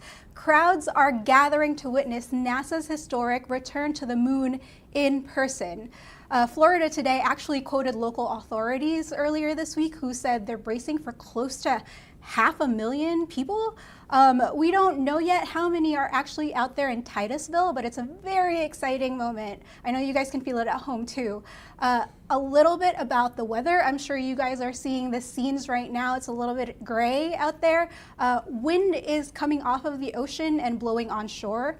NASA is monitoring the speed of this wind, all right? The concern here is in case of an emergency abort early in flight, these winds would shove the capsule towards a landing on land, not in the Atlantic as designed. So they'll want to hold and avoid that. We might see a bit more of a hold for when we actually get a launch out, but we'll keep you updated as we learn more.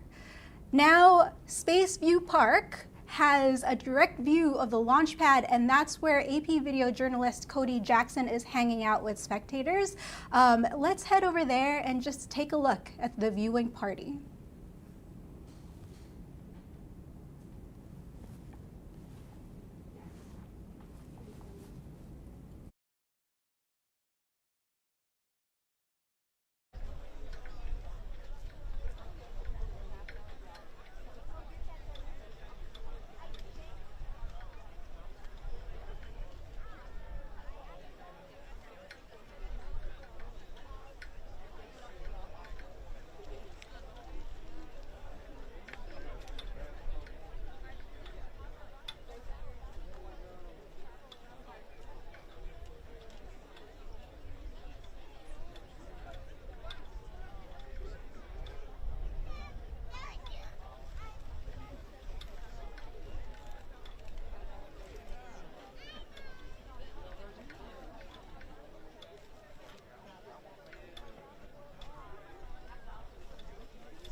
Thank you to AP's Cody for the views of Titusville. Friends, here is a fun fact for you. Depending on liftoff day, Artemis II could set a record for the farthest distance any human has ever traveled from Earth.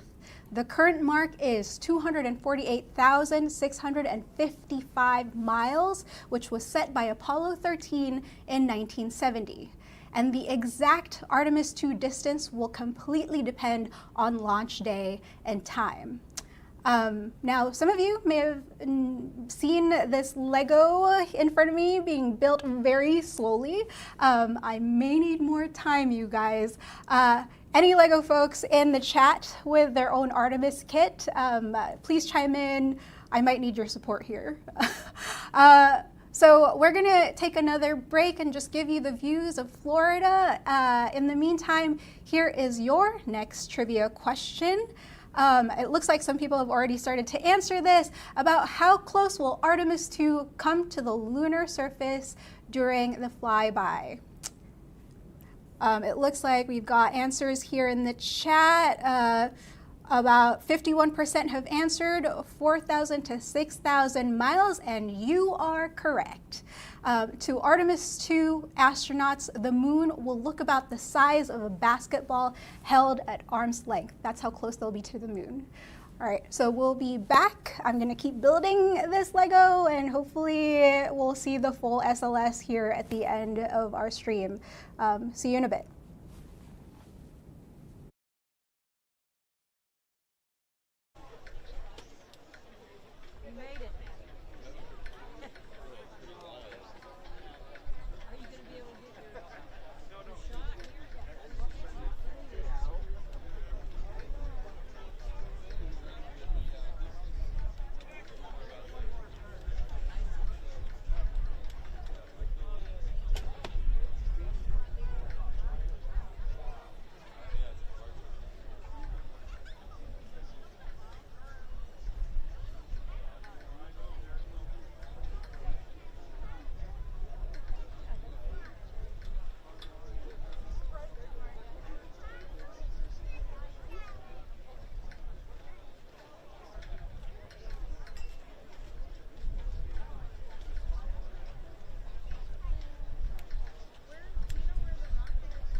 incoming.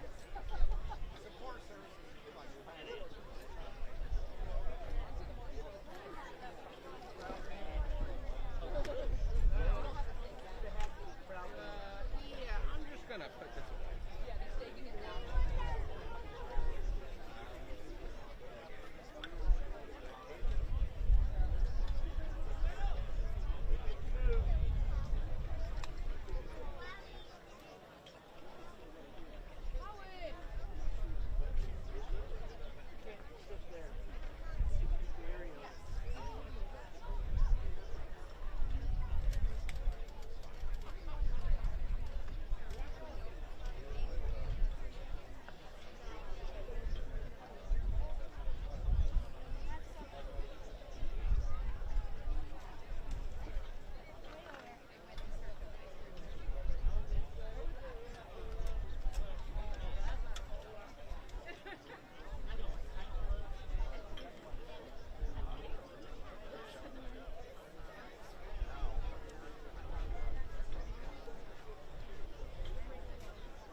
It's all right there. Yeah.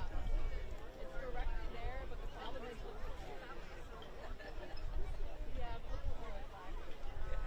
it's going this way, maybe, if we're lucky. We're probably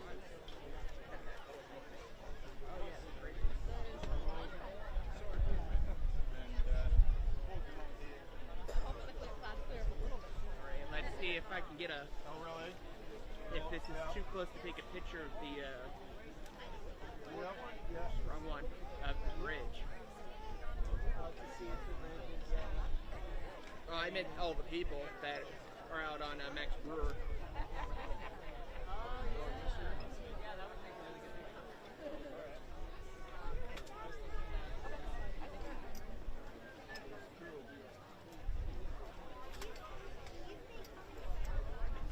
Alright, I have a person set.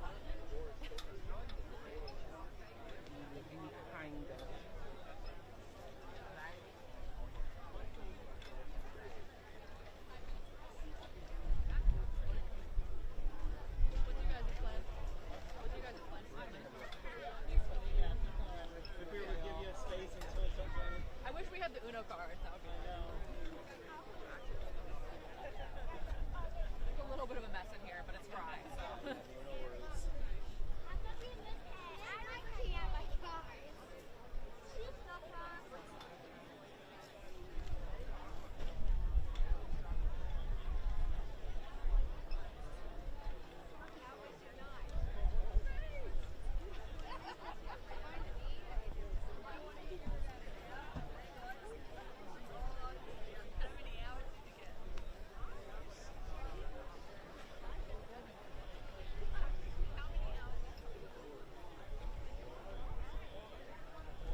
woke up. Is it time yet? You missed it. They'll be it. You slept right through it.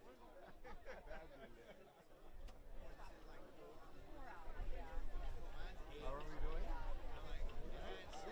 On time yet. At least that was the last I heard. We'll see.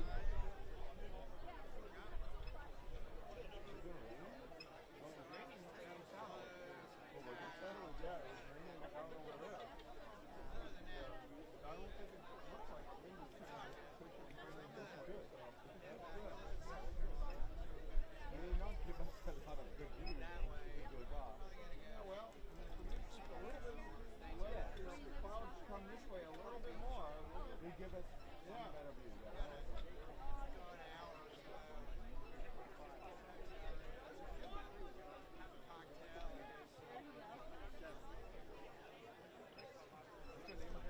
Dennis. You? I'm Chirag. Chirag? Yeah. From where? Maryland. Originally from India, but... Oh, from India. Okay, all right. Okay. We've been living here for... Okay. You're up in Maryland? Yeah. I did tell you. Yeah.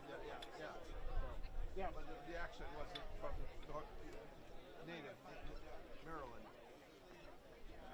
How long have you been in the country? Oh, really? Okay.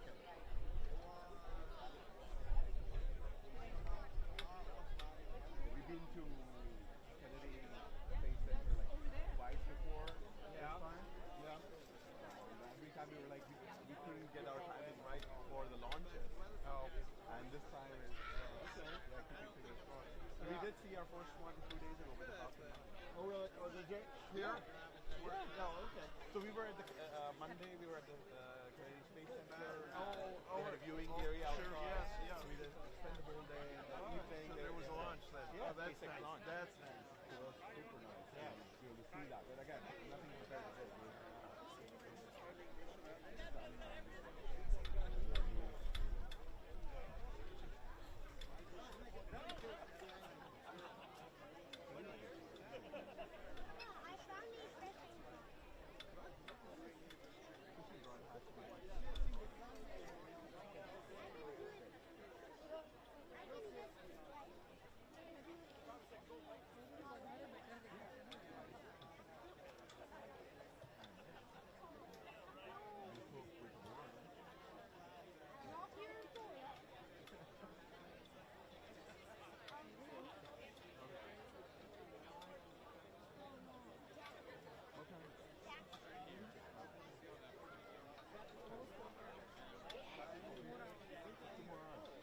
Woke up too early.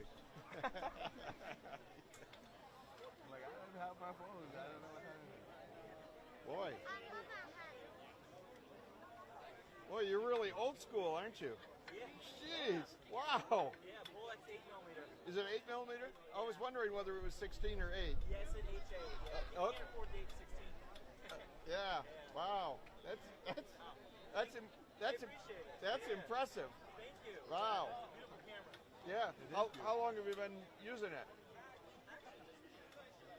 Actually, just got it this year. Oh, did you? Yes, this is my first time using it. Okay. So, yeah. Wow. Yeah, I've shot 8mm before on much more simple cameras. Yeah. Wow. I hadn't seen one like that in a long time. Yeah. Wow. Yeah, the H16s have become really popular again, like making stuff. Okay. Like short films. Yeah. Oh. Sorry. Oh, are you in your shot? So. Yeah. Nice. Wow. Cool. So what lenses are on that? So these ones here, they're going to, the millimeters going to sound a little weird. 36 millimeters, 12.5,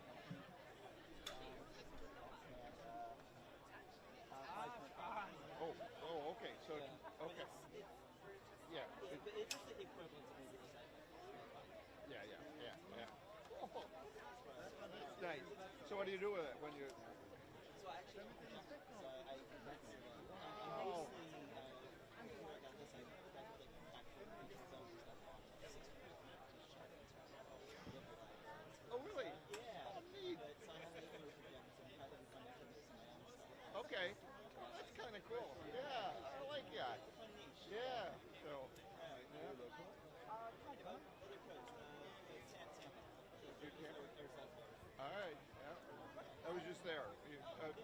there's an organization called the Florida Camera Club Council.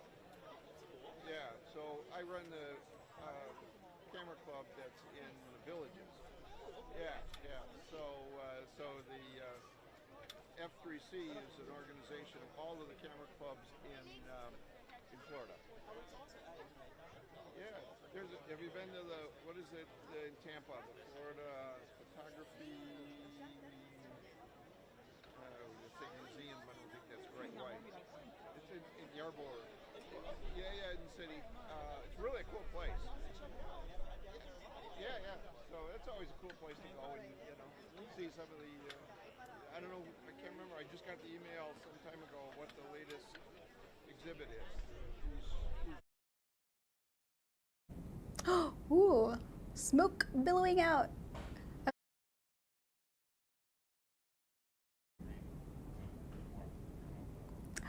Ooh, smoke is starting to billow out from the SLS. It feels alive out there. Just so you know, you guys, we are looking out for the weather. Weather is one of the biggest factors for any launch. Did you know NASA's weather team is not just watching the pad, they also watch the flight path and the broader area around it about 10 nautical miles away, because weather matters for both ascent and any emergency response. The Space Coast seems to be heaving right now with excitement. Genuinely, I wish I could be there. We're going to go back to the AP's longtime space reporter, Marcia Dunn, who, by the way, has covered 124 astronaut launches in her career. She'll update us on what things are feeling like at the Kennedy Space Station.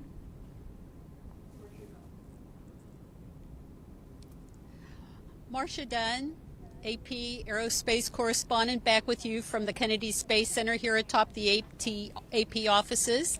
We are under 2 hours until the planned liftoff, the opening of the window for the Artemis II crew, NASA's first trip with astronauts to the moon in more than 50 years. We've got the rocket right out there with astronauts on board, ready to fly. Now you can tell by my hair it's a little windy out here right now. Some clouds up in the sky. The main concern right now is the wind, because the wind seems to be coming off the ocean and coming onto shore, blowing this way, which it would not be good in an emergency abort situation in which the capsule has to blow off the rocket and try to come down. This capsule is designed to land in water, not land, so you certainly don't want the winds blowing the capsule and the four crew back to shore. You want it going out into the Atlantic. But that's a small chance. NASA's monitoring the speed of those winds, the clouds, maybe some rain still ahead, but so far so good, and NASA's sticking with an 80% forecast. The vibe right now, more and more people seem to be just swarming this place. Thousands and thousands, tens of thousands at the Space Center alone, not to mention the nearby beaches, along the shorelines, the roads. This 10-day flight promises lots of things. The first 25 hours, the crew will be in Earth orbit, checking out their capsule before TLI, translunar injection, something NASA has not done with a crew since 1972 in Apollo 17. That will shoot the astronauts 4 days out to the moon. They hang a U-turn.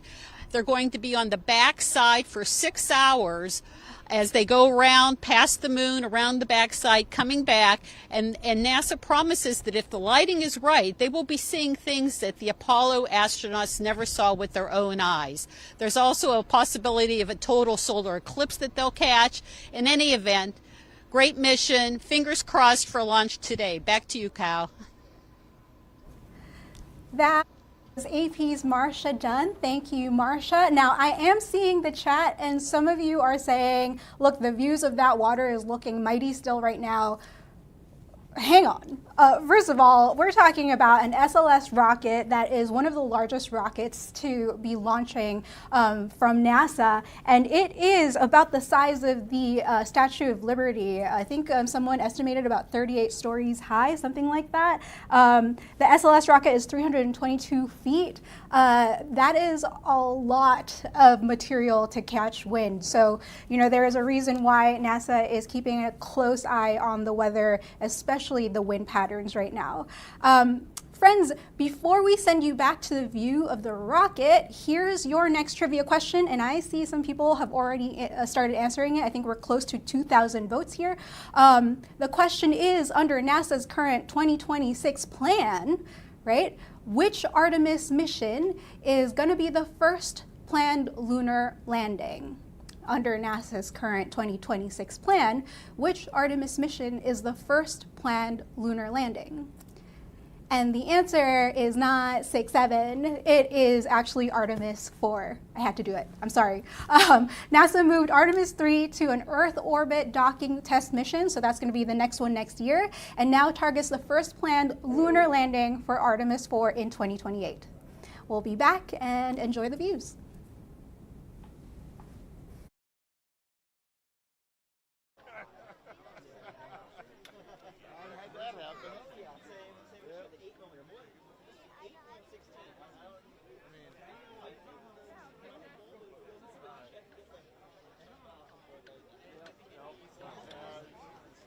Well, it's one of these where you start it and then you go and you sit down and you watch it.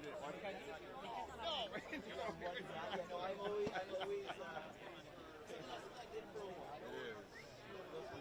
you always know what you're doing. That's what I like about it. Oh, yeah? Oh, okay. Kill switch. Well,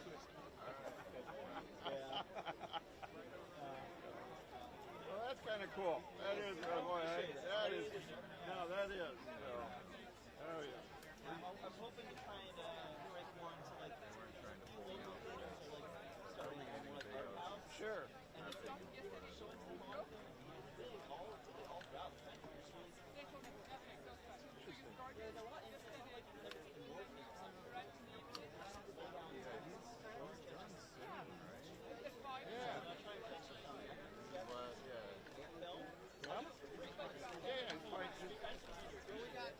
So, any particular genres you like to produce, or?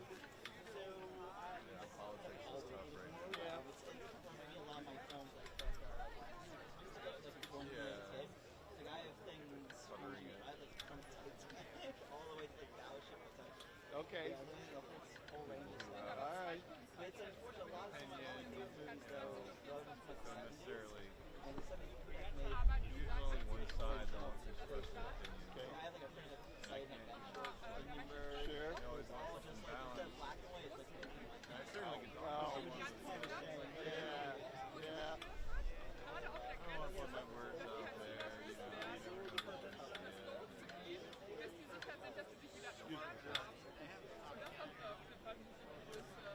Yeah, I mean, like, especially like in war.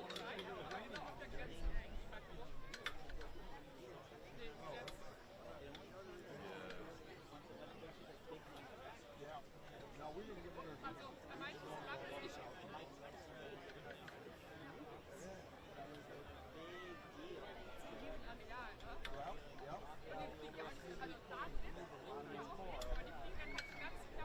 You know, the good thing is we can get voices from different states. So, you know, it's like where I live, we're only going to get red. You go like Atlanta, you're going to get blue. So we can usually match it that way. So, Oh, really? I just know like, where I live, I don't have many. I wish there was a good like university campus that I could go to. Because like I feel like college kids are more outspoken and they're more willing to get to you, but it won't connect. But you know, instead of going to Publix, maybe we're doing women shopping. You know, don't bother me. No, don't bother me.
Hi.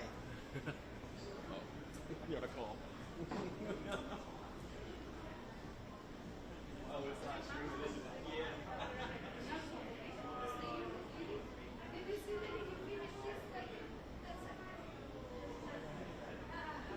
I'll be right back.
moeten we duiken.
Welcome back to the AP's live stream of NASA's Artemis II launch back around the moon.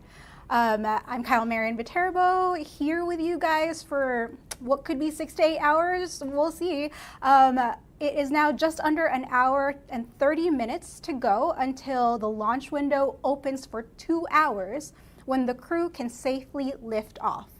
A major milestone in this stretch, if you guys are watching the closeout crew here, will be when the pad is clear and the last of the closeout crew leave this bridge. And then the Artemis crew will be on their own inside Orion. In the meantime, let's talk about the incredible machine that is the Artemis II astronaut, let me say that again.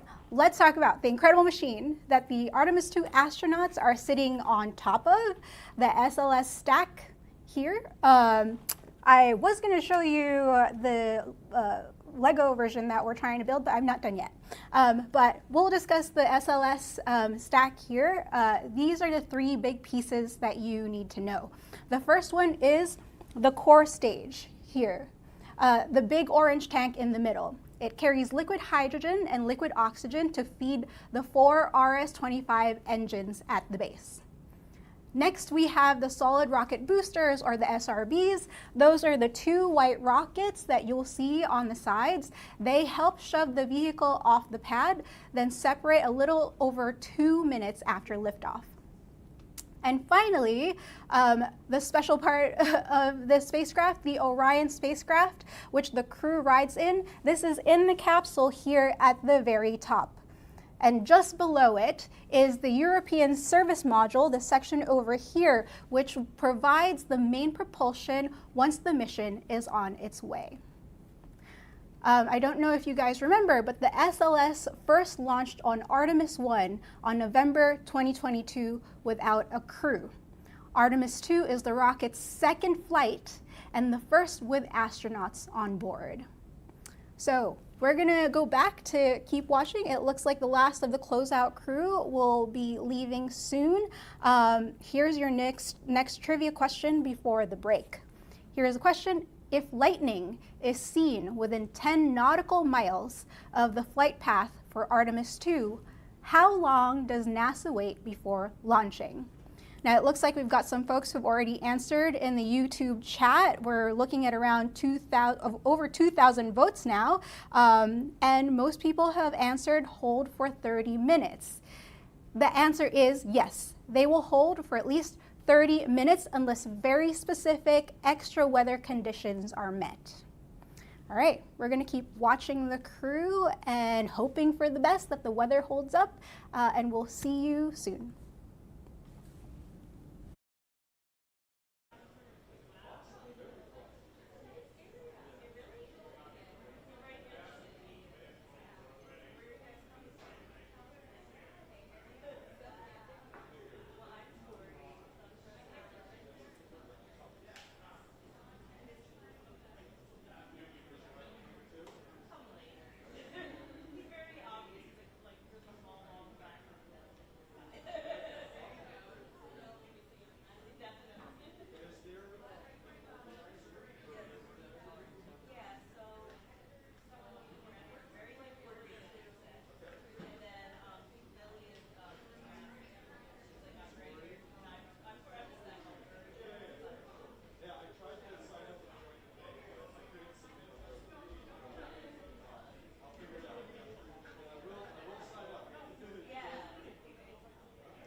better.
Ten seconds. Cool.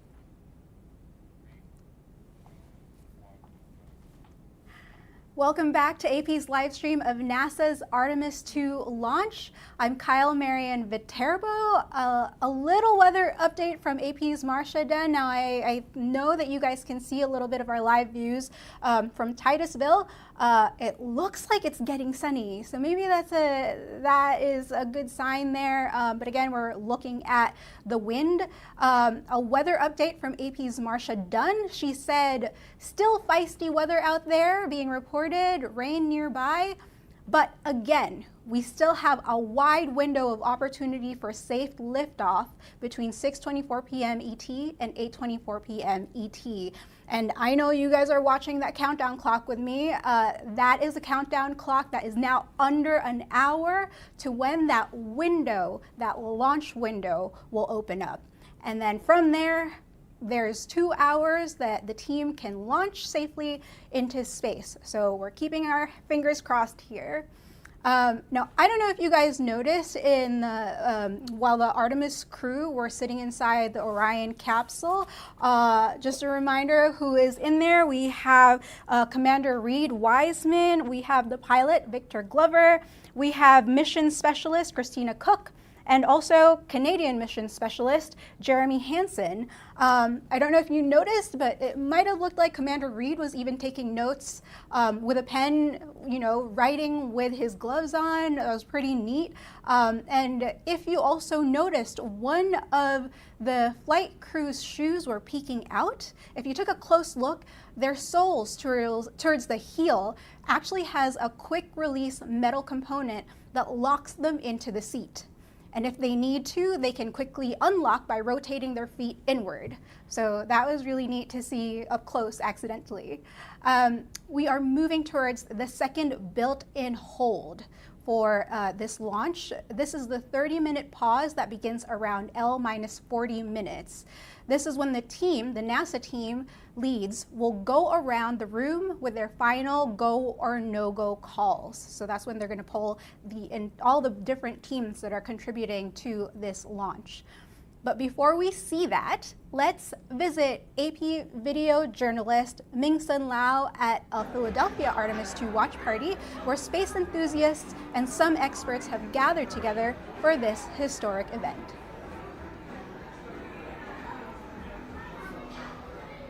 Hello, Hector. Can you tell us where we are and what's going on today?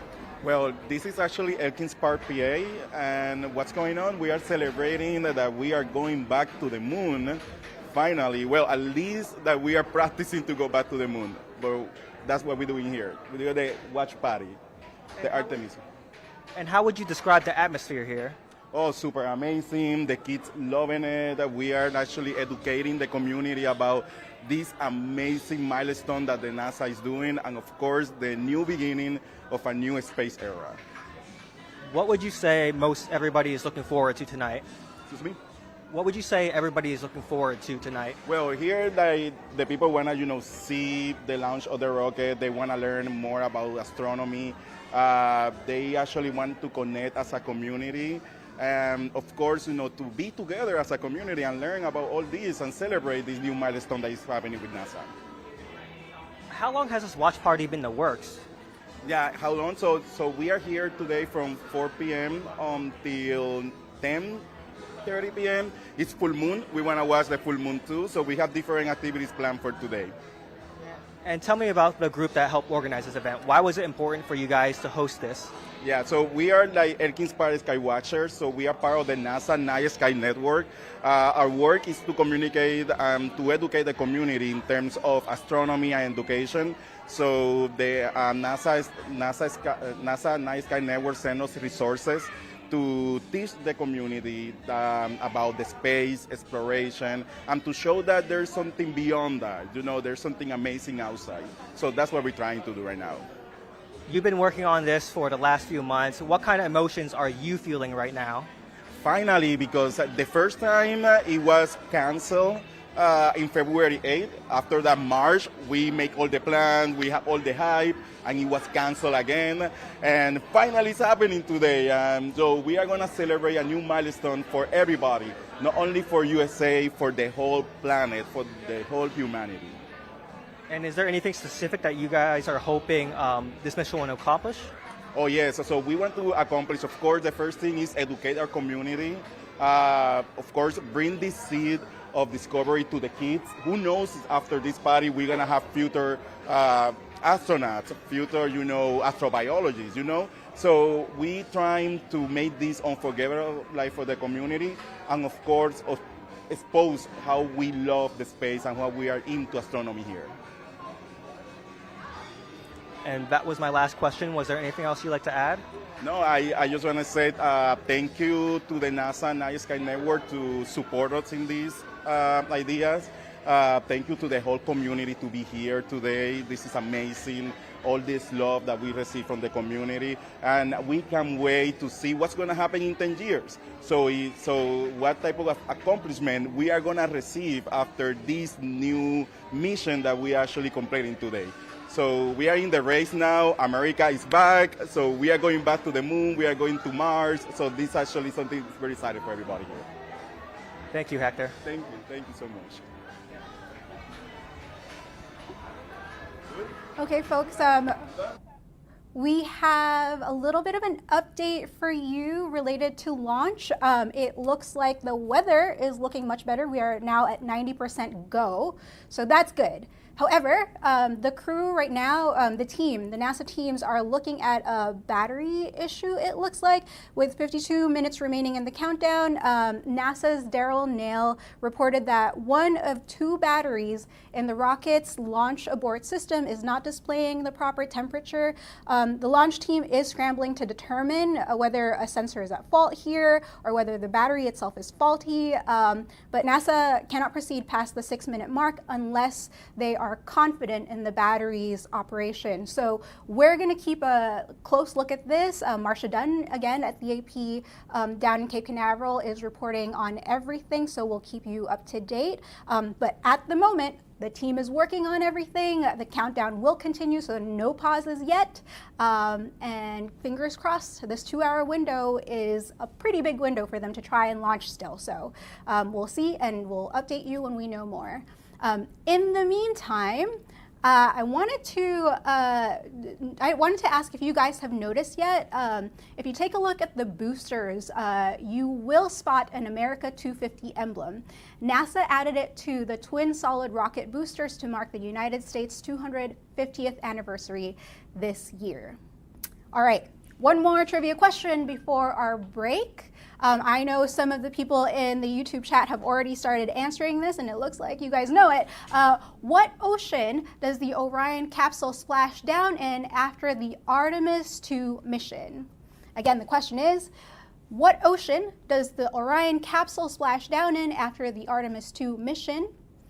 And the answer, just like nearly 67% of the folks in the chat have said, it is the Pacific Ocean. So NASA and the US Navy will recover the capsule in the Pacific Ocean just off of San Diego after parachutes slow it down to about 17 miles per hour when they come back after their trip.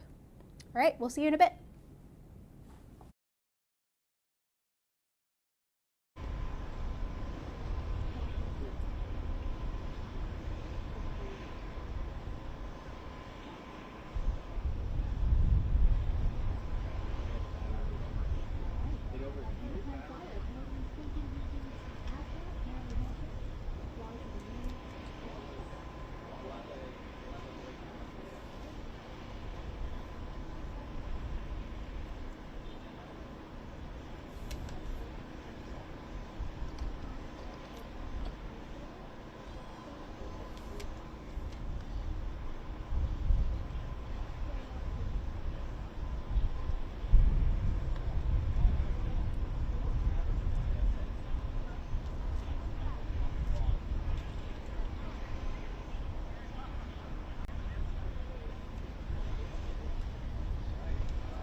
Folks, I'm hopping back in because there is a lot going on right now and we don't want you to miss any of it. So we're actually going to send you over to the NASA-hosted live stream, and we'll have our teams reporting on any updates as well. So you could follow that on apnews.com, sign up for alerts if you need it. But in the meantime, we're going to throw you over to the NASA-hosted live stream to get a better idea of how they're handling some of the battery issues and any other last-minute updates as we get closer and closer to T-minus 30.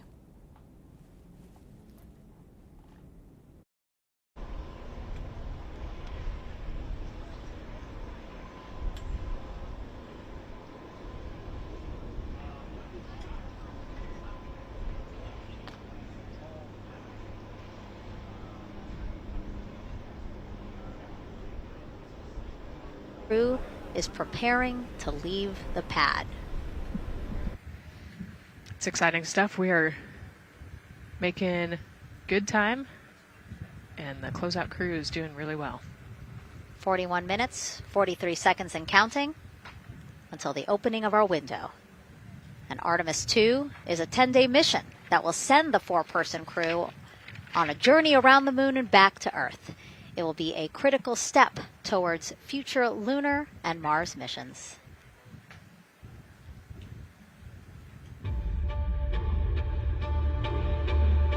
We're going back to the moon because it's the next step in our journey to Mars.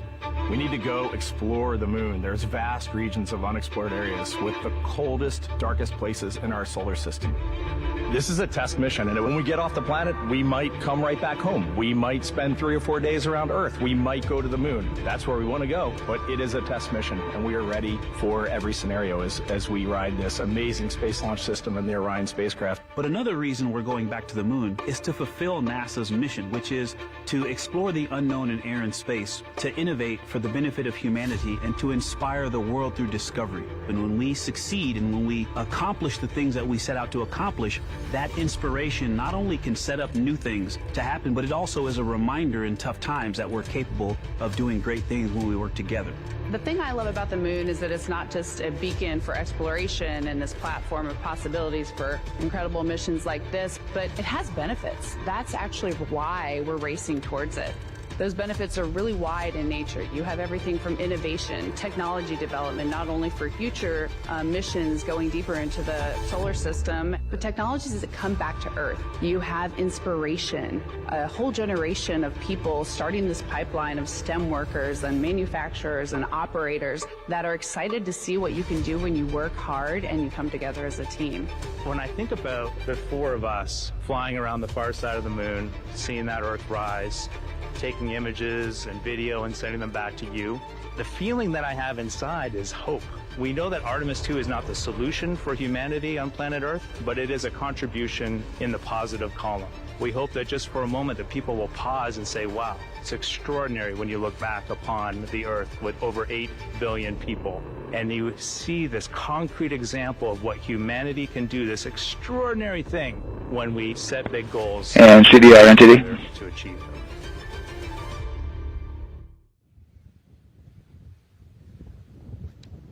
And so Mission Control Houston will control the flight of Orion after a liftoff here at Kennedy Space Center. Here's Gary Jordan, who's embedded with that team. Gary, you might have to pause because we did just hear a call out to the commander in Orion. Will do, Megan. I think that was Commander Reed Wiseman responding to prepare for some of the next steps. We are now holding at the T-minus 10-minute hold. Expected a 30-minute hold. So we are well on the countdown. We are well on the timeline to meet this L- time and launch towards the beginning of the window, but continuing to track progress along the way. Again, I'm here with the Artemis II flight control teams in Mission Control Houston. The team in the room behind me has been monitoring the countdown and verifying their own mission-specific launch criteria of the Space Launch System, the Orion spacecraft integrity, and its crew. During the final poll before launch, if all looks good from each of the flight controllers in this room, Flight Director Judd Freeling will report a go for launch from Houston Flight. Upon liftoff, teams here take control of the mission and communicate with the crew while they fly on the Space Launch System. This phase of flight is highly dynamic, and each console position has a dedicated and important role of looking after critical systems. You'll hear calls from Capcom and NASA astronaut Stan Love in this room to the Artemis II crew as milestones are reached during the more than 8 minutes of powered flight on the core stage. Liftoff and ascent are just the beginning. This room will be staffed around the clock over the next 10 days to oversee every moment of the mission through splashdown. Here from the Johnson Space Center, we'll be streaming the mission live 24/7 so anyone can follow the crew's journey, take peeks inside the spacecraft, and share the experience of a lunar flyby with astronauts looking down at the moon's surface. Teams here have been rehearsing tirelessly in simulations to throw every conceivable and inconceivable scenario their way. We are ready and eager to begin the Artemis II mission. Still milestones to come as we continue the countdown, but we'll be right back with you during the ascent phase of today's flight. With that, Megan, I will send it back over to you at the Space Coast. Thanks so much, Gary. Under 37 minutes until the opening of our 2-hour launch window, 6:24 p.m. Eastern. I've never been more excited for a time. But why don't we send it back over to Megan Carter with the Moon Board to learn more about what happens after ascent. Absolutely. I am definitely also getting excited. Things feel like they're starting to pick up a little pace here.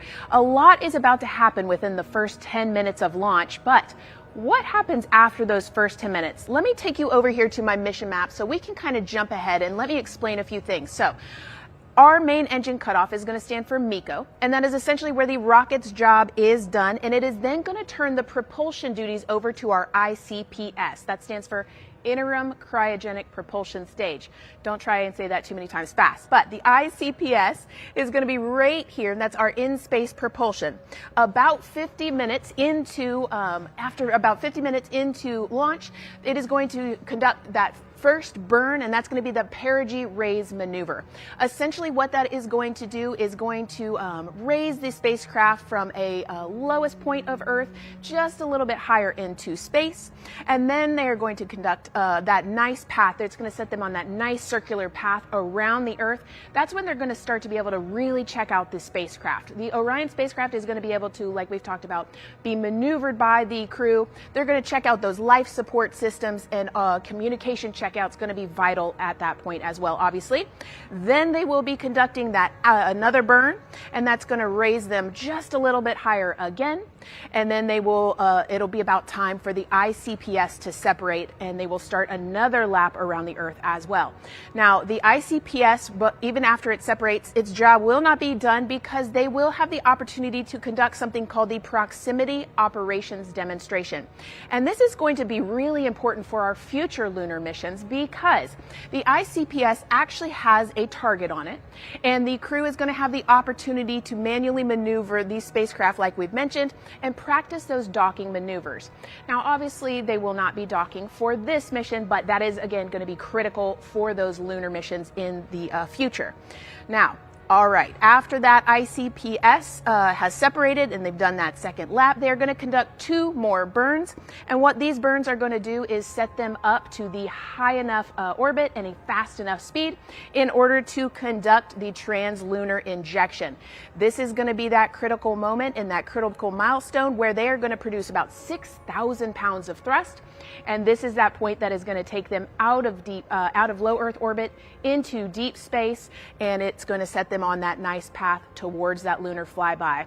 And I know we have talked a little bit about why this could be a record-breaking flyby and journey to the moon. And with that, I'm going to turn it back over to Megan so she can tell us just why.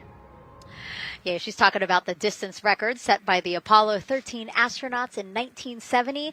They were 248,655 miles away from Earth, and this Artemis II crew might surpass that on flight day 6 when they fly around the moon by more than 4,000 miles. Yeah, it's a long ways. It's tough to fathom 250,000 miles from Earth, right? I mean, space, the space station is only 250 miles, and so we're going, I don't want to do the public math, but we're going much further than that.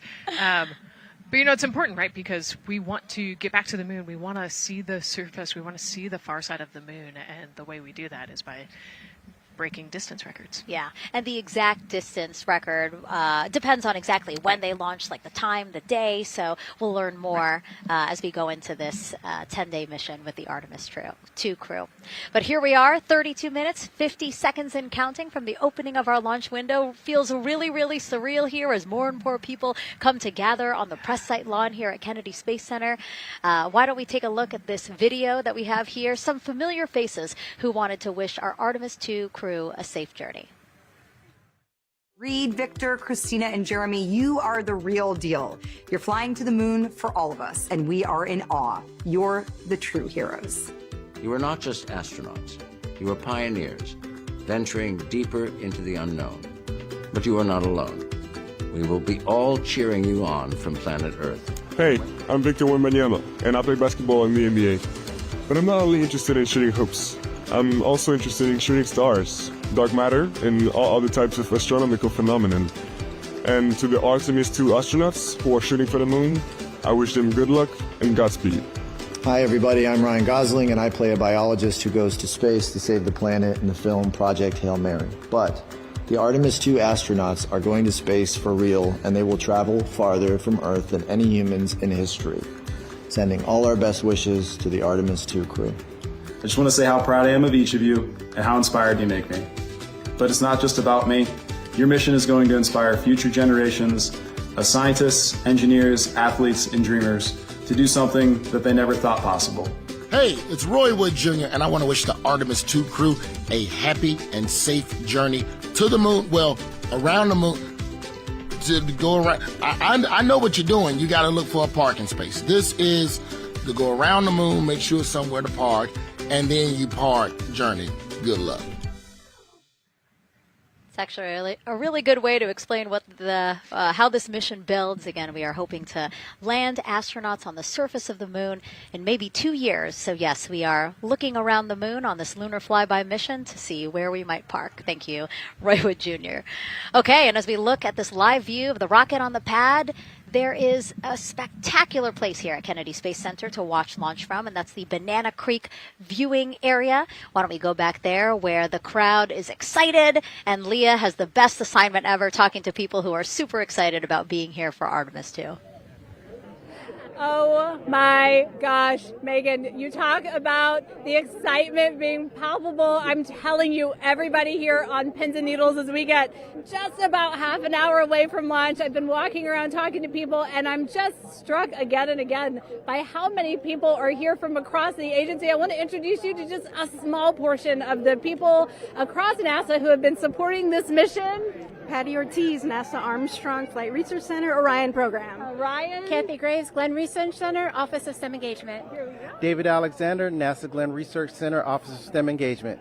Jennifer Becerra, Johnson Space Center, the Office of STEM Engagement. Here we go, right back here. Where are you from? I'm from NASA Glenn Research Center, Joseph Panakitis. Joseph, here we go. Wes Furman from APL.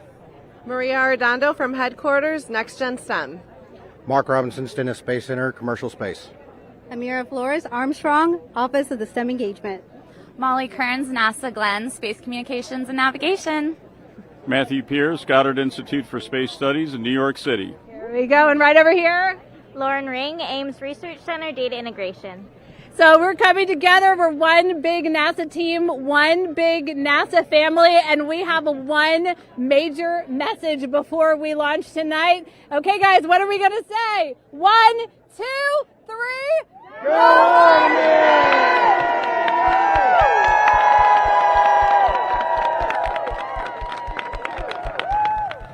Oh my gosh, that made me so emotional. That was so inspiring to see. I mean, wow, yeah, that was great.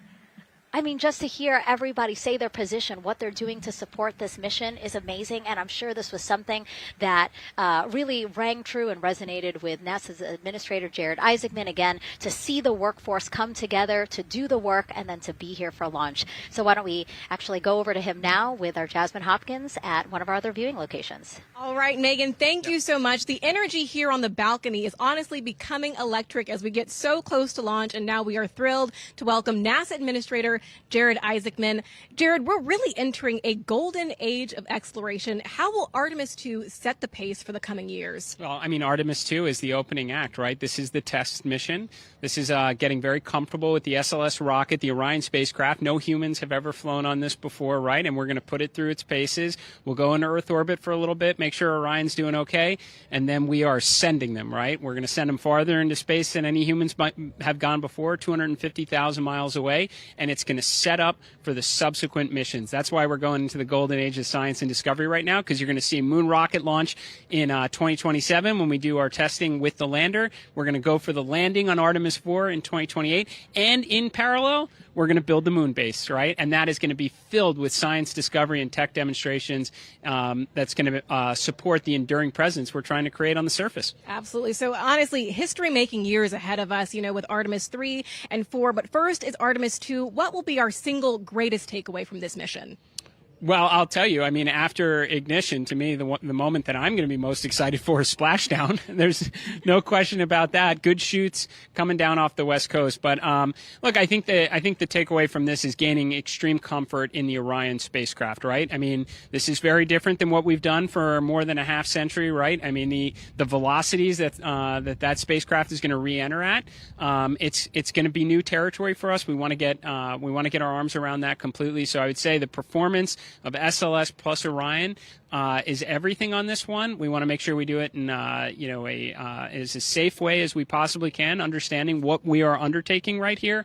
Bring our crew back, learn as much as we can from the vehicle, set up for Artemis 3 in 2027. Right. And Administrator, we've actually had a pretty young audience today here, some kids running around the balcony. How do you hope Artemis 2 inspires that next generation? I talk about this all the time. One of our overarching KPIs that we should always be tracking is the number of people living and working in space. Well, what's another strong number 2 on that one? It's the number of kids that are dressing up as astronauts for Halloween, so that they grow up, that they're inspired to want to join in this grand endeavor, whether they come work with us here at NASA or they join in industry, but they're helping humankind venture out farther, pursue all the secrets of the universe. Yeah, I think we'll see a lot of kids dressed as astronauts this year. And finally, Jared, you've really made it a personal mission to get to know the people behind the work at NASA. Do you have any final thoughts, any final words before today's history-making launch? Yeah, well, one, I want to express a lot of appreciation. I'll tell you what, the 4 astronauts on top of Artemis 2 know this. It takes an army to pull a mission together like this, right? Across all 10 of our centers, all of our commercial partners, the international partners that come together to make this possible. My sincere appreciation for everyone who is currently working the mission right now, so getting them ready for launch, that will be watching over them in mission control, recovering this crew when they splash down off the West Coast. I have complete trust and confidence in your abilities. And everybody else who's not directly working on Artemis 2, Artemis 3 is coming up next year. When this mobile launcher gets back in the VAB, we're going to start stacking. Wow, plenty of excitement ahead of us. Jared Isaacman, thank you so much for being here. Thank you. Thanks for being here. Of course. All right. And with that, let's get back to the countdown with NASA's Megan Cruz. Under 25 minutes and counting from the opening of our 2-hour launch window, and take a look at all these people behind us. I literally, every moment I turn around and I see the clock, I am like, oh, wow. Oh, wow. There are more people and less time. Yes, exactly, which is a great problem to have. Yes. Now, this first crewed test flight of NASA's Artemis program coincides with the 250th anniversary of our country's founders signing the Declaration of Independence. Exploration is a part of America's DNA, and it continues now with our return to the moon. 250 years ago, 13 colonies laid the foundation for the greatest and most enduring democracy in the history of the world. One driven by courage, faith, and freedom. From that moment, we became a nation defined not by where we stood, but by how far we were willing to go. We conquered vast frontiers, invented tools that shaped a modern world. We found light in the dark, and we rose from the earth. Faster, higher, farther. We pushed beyond the sky and into the unknown.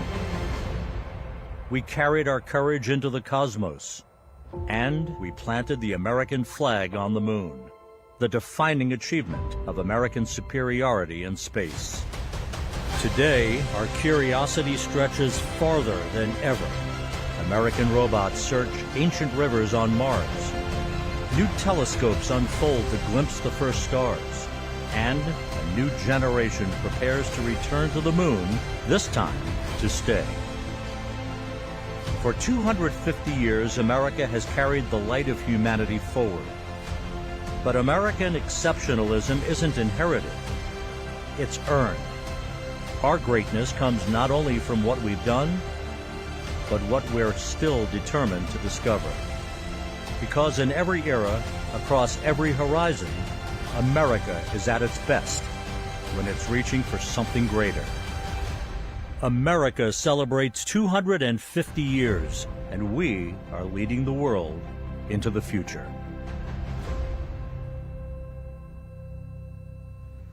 "22 minutes, 15 seconds and counting from Artemis II, NASA's boldest test flight in a generation. The crew has said this often, that they hope it inspires children around the world. And recently, a group of kids here at Kennedy Space Center got a surprise of a lifetime while watching that rocket roll to the launch pad.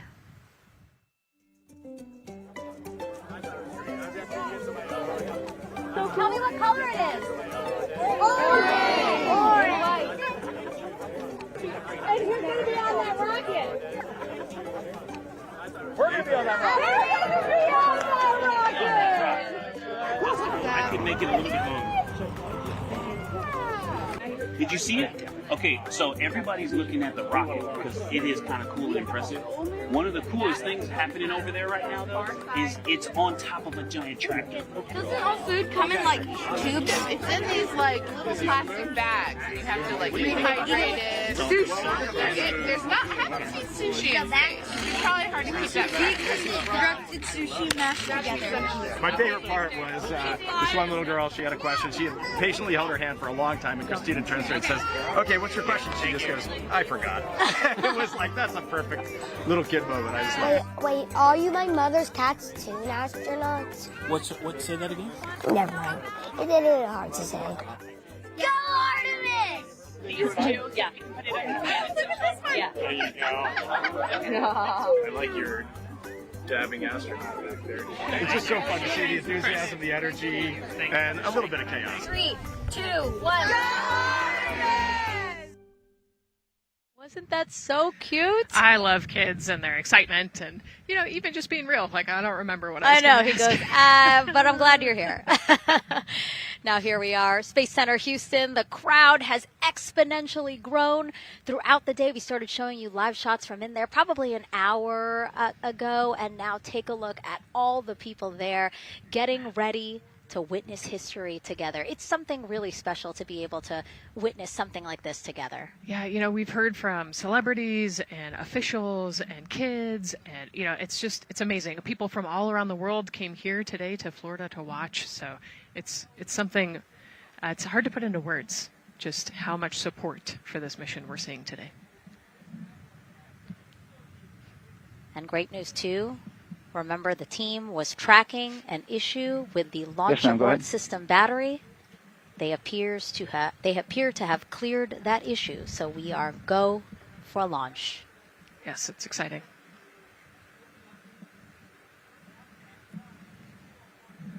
U.S. Space and Rocket Center here, Huntsville, Alabama, waving to the Artemis II crew sitting right there inside Orion.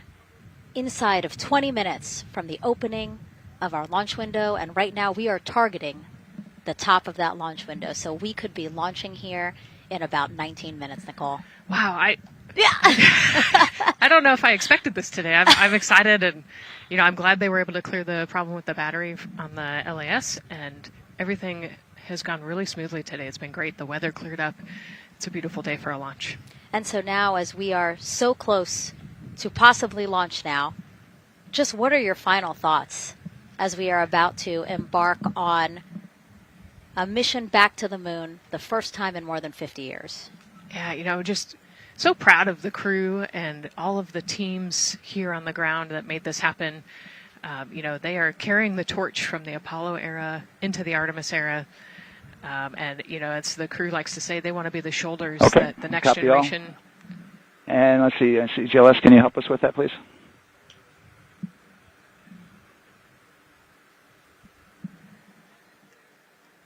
They want to be the crew wants to be the shoulders that the next generation can climb on. 0018.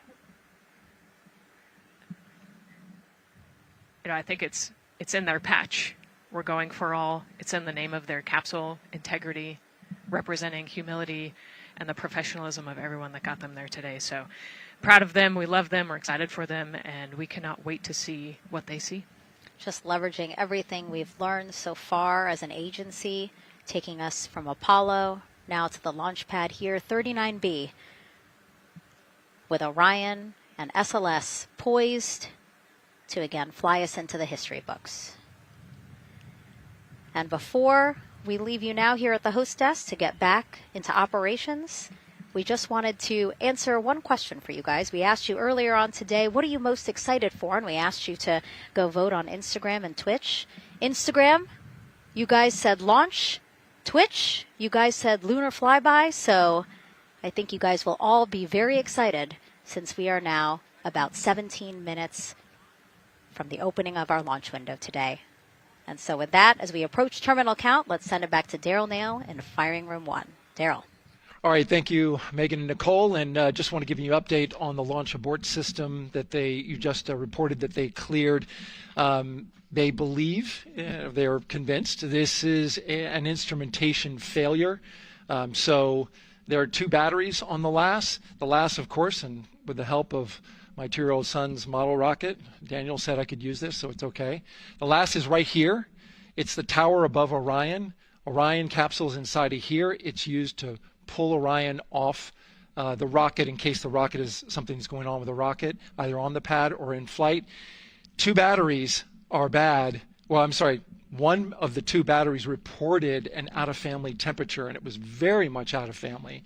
And so they checked their data going back into the vehicle assembly building where they recharged the batteries and worked on them. And they have good, solid data, they reported, that tells them that this is an instrumentation failure, that there's something wrong with the sensor. And so they took it before the mission management team, which has to accept the risk, any changes to launch commit criteria, which this would be one, and they all fully accepted it. So now we are clear as far as that constraint is concerned. And one quick thing as we count down now, we are getting into the final minutes before liftoff. There's a 2-hour window. We haven't quite set the T0 yet, but this is a list of the cutouts. There are 150 cutouts that are included for this 2-hour launch window, and that's important. They're in very small print. That's important because there's basically 16 minutes inside this window that they cannot launch, and these are because of small things flying in orbit. There's a lot more things in orbit than there were back in Artemis I when we had 35 to 40 cutouts. For that reason, because of these 156 cutouts, they're going to be managing the launch window as we go forward. So they may have to wait out one of these cutouts. They range in time between 2 seconds to 23 seconds, but you'll hear the NASA test director talk through that. We're getting ready to merge that loop from NASA test director Jeff Spaulding.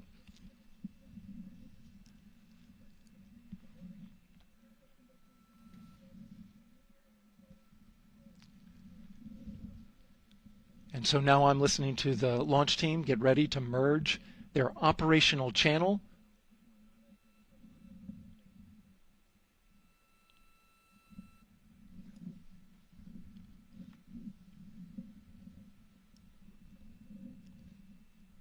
We're now entering one of the most consequential phases of launch day, and that's terminal count, the final 10 minutes. And OTC, NTD, N212 for comm check?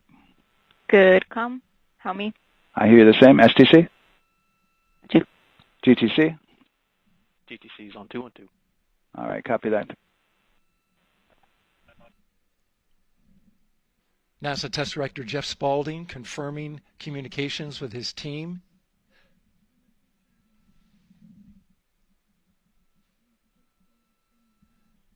There will be 2 polls that we'll hear. One from Spaulding, the NASA Test Director, confirming the ground systems and the launch team are ready to proceed. At this point, we have a clear board. no constraints, but we need confirmation from each individual on the NASA test director team. So we'll hear him poll his team. The other poll that we're waiting for is the poll from Launch Director Charlie Blackwell Thompson, who will take that final status from NASA management before giving the go to come out of a hold. And you're seeing the clock count down at L-12 minutes. CCL, OTC, Orion, RS1. CCL. Yes, sir. Reconfigure ARS primary loop ISO valves. Copy, that's in work.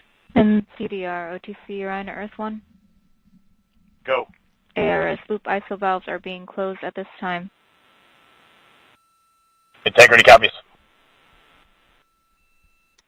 NGDLP. Go. Yes, I had a discussion with sea ice and with MER manager regarding the observation the sea ice had a few minutes ago. They were able to confirm with BCI photos that the condition that they observed has been there since 2025. MER manager has had a chance to review the findings, and they do not have any constraints from either a sea ice or MER manager perspective. Okay. Copy all. And Launch Director, NTD, you copy? Yes, sir. I copy. That's good news. OTC, CCL 212. OTC. ARS primary loop isolation valve configurations complete. Copy.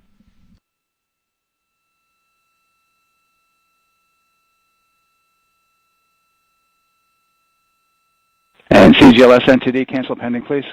GLS copies, and that's complete. All right, and for all personnel, we got a little bit more work to do before we pick up the clock, and we're about a little over a minute from getting to T-minus 10 minutes, but we've canceled the resume time there, and then we'll pick it up after we get through all of our work and anything else that we need to do to get through the remainder of counts. So we'll continue working that to get to our T0 today. So when we get to about 50 seconds from now, we'll extend that hold. CVSE OTC. CVSE. 400-290, looking to verify that we are configured for ascent. Yep, give me about 2 more minutes. I'm going to start CMA2 streaming. Copy. NTD, COSE, hold requested. Copy that. I have an LCC violation of O-CT-004, S-band transponder anomaly. This was a transient LCC violation, so transponder 1 had a demodulated SNR estimate that went down to 2 dBm when it should have been between 10 and 13. It is now back up to 12, but we did lose that for just a moment. It does not appear that we lost our bit sync or carrier lock, which would be indicative that we lost our lock with the vehicle. So at this point, recommendation would still be go. However, we do have a pre-planned contingency procedure if we want to look at that. But again, this was transient, so we're back in a nominal range. All right, let's see. LPE, NTD? Yeah, we're not seeing that hit. So I guess the question for COSE, was that less than 3 samples? Is that below our persistence? Stand by. Let me look. It did look like it did persist for several seconds on mine, but let me take a look at the number of samples. Could I get a repeat on the affected LCC, please? Yes, ma'am. That's going to be O-CT-004. Thank you.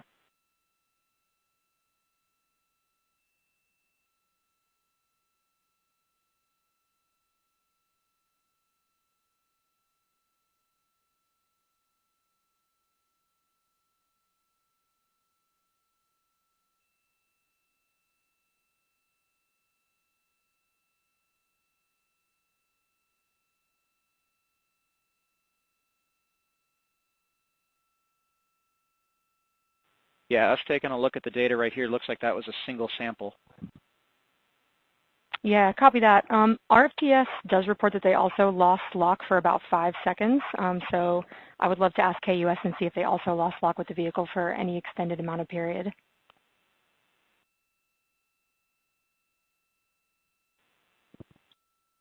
And COSE, while we're doing that, these are 1/10 hertz measurements, correct? So we would have had to lose it for over 10 seconds to get a second sample?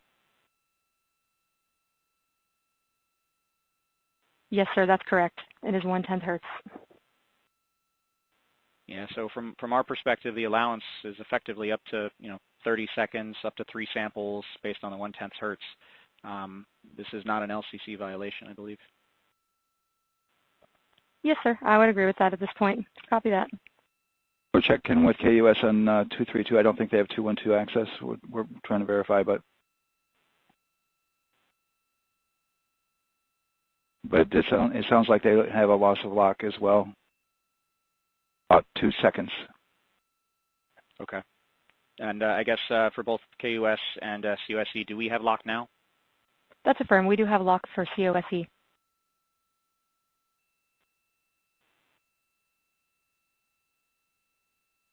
Yeah, so from the integration console perspective, we did have a temporary loss there within the allowable, and per the requirement, let's go.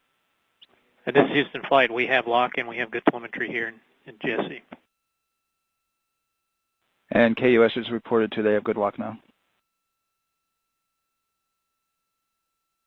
So with all of that, OSC, then are we in a go configuration per your LCC? Yes, sir. Recommendation would be go. Okay. LP, you concur with that? Yes, sir. LP concurs go. And Launch Director? Yes, sir. Launch Director concurs go. All right, and I'm going to go ahead and just verify everybody has everything else complete, Launch Director, and if we do, we'll be ready to pick up the poll at that time, unless there's something else that you're aware of. No, sir. Let's verify all our work is complete, and I would like one last check of our constraints list. All right, let's see. OTC, are you still waiting for ComConfig, or are you? That is affirmed, sir. Okay, is that your only open item? Yeah, OTC, this is CVSC. That 400 step 290 is complete. Copy. Okay, so OTC, you're complete with all of your work? That's affirmed. All right, copy that. STC? STC is complete. And GTC? GTC is complete. Okay, excellent.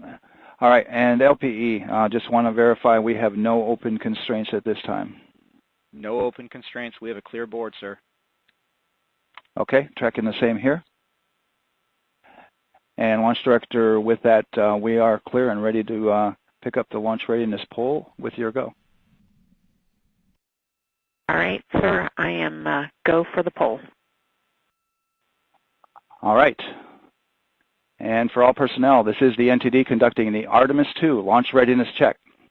Verify ready to resume count and go for launch. OTC. OTC is go. STC. STC is go. GTC. C's go. MCO. TO's go. Safety Console. The Safety Console is go. LPE. LPE's go. RTD. RTD's go. Houston Flight. Houston Flight is go. ROC. ROC is go. And CDR. Crew is go. Copy that. Thank you, Reed. And Launch Director, NTD, our launch team is ready to proceed at this time. All right, NTD, I copy all. At this time, I'll perform my poll. Attention on the net. This is the Launch Director performing the final poll for launch, verifying no constraints, and go for launch. EGS, Program Chief Engineer. Artemis Chief Engineers are go. Copy, thank you. EGS, Chief Safety Officer. The Artemis CSOs are go. Copy, thank you. Range Weather. Launch weather is go. Thank you, LWO. And Artemis MMT Chair. MMT's go. Thank you, John. And Integrity Launch Director. Good to hear your voice, Charlie. PLT. Thank you, Charlie. This is Victor. We are going for our families. MS1. This is Christina. We are going for our teammates. MS2. This is Jeremy. We are going for all humanity. All right, Charlie, your Artemis II crew is go for launch. Full send. I copy that. Reed, Victor, Christina, and Jeremy. On this historic mission, you take with you the heart of this Artemis team, the daring spirit of the American people and our partners across the globe, and the hopes and dreams of a new generation. Good luck. Godspeed, Artemis II. Let's go.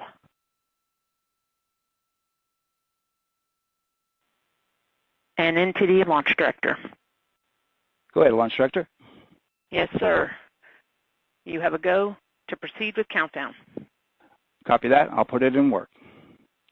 CDR NTD. Go. Your risers and initiate short purge per your EPROC 10.1.1, steps 8 and 9. 10.1.1, 8 and 9 going to work. Copy. CVSE NTD. Start and verify recordings of our Orion cameras. Copy. Okay. Well, there you heard it. RSR NTD. RSR. They're getting ready to start terminal count. arm rotation enable at this time, please. It's currently at T-minus 10 minutes. Once we wrap up this last bit of work, SNA arm rotation enable complete. we're going to start that clock. Copy that. Thank you. Integrity crew, close and lock visors.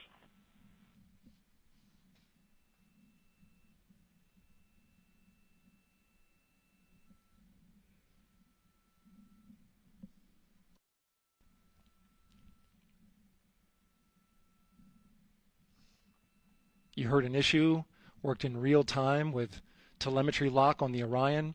It was transitory. It was very short. They checked the data, confirmed that they had a good lock. This was with the S-band transmitter on the Orion. Worked through that issue, looked at the data, and cleared it. All with the world watching. Impressive work by the launch team. So we have a 2-hour window, which starts in just a few minutes at 6:24 p.m. Eastern Time and goes until 8:24 p.m. Eastern Time. And ECL NTD will be waiting for your verification on the short purge. ECL copies. And for all personnel, once we get that short purge verification, we'll verify that we are clear to go, and then we'll proceed with the terminal count.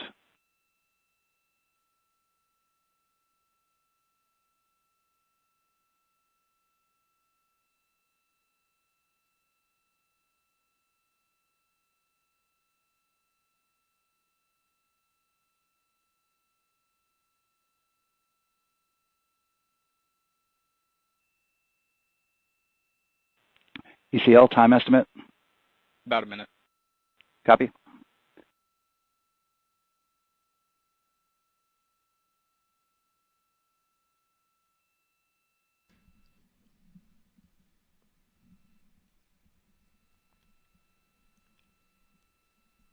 So we're going into the launch window, but not by much, it looks like.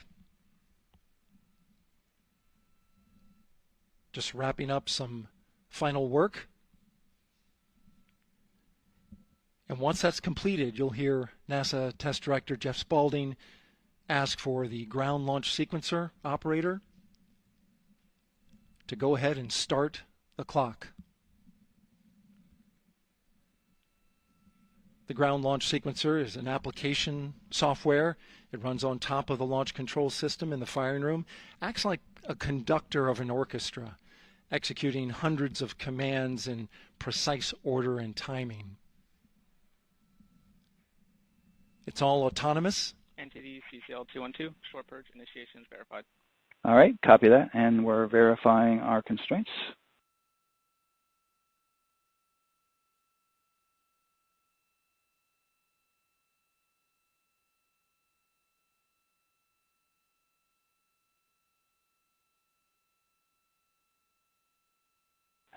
All right, and we're clear from cutouts. And with that, we're going to resume the clock momentarily. And CGLS, you can resume the clock on your mark. GLS copies. 3, 2, 1, mark. GLS mainline has been initiated. T-minus 10 minutes and counting.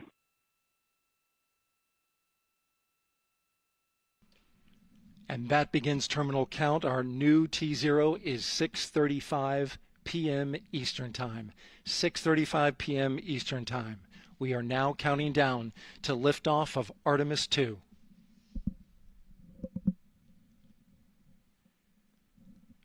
From now on, you're going to hear two voices on the loops. If everything goes nominally, NASA Test Director Jeff Spaulding, who's directly managing the launch team, And Alex Bendelos, the GLS operator who closely monitors the software, he has the ability to stop and restart the countdown.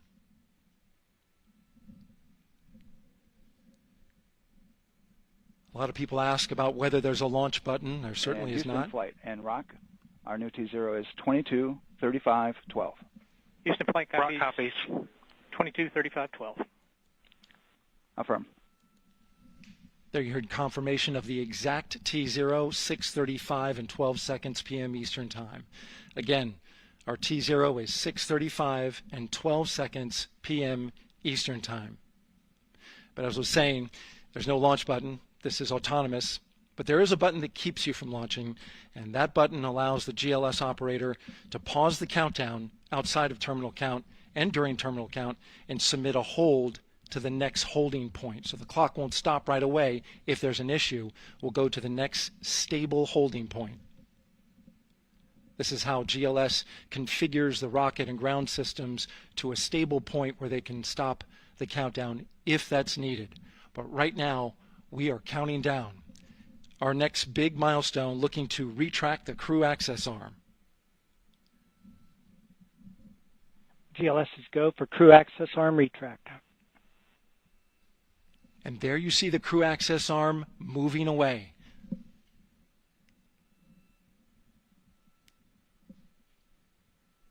That's the path that the astronauts took to ingress into the rocket.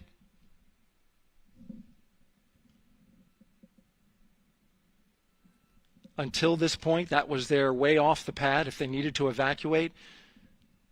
But now with that arm retracting, the backup transitions to a launch abort system. And they'll begin arming that shortly.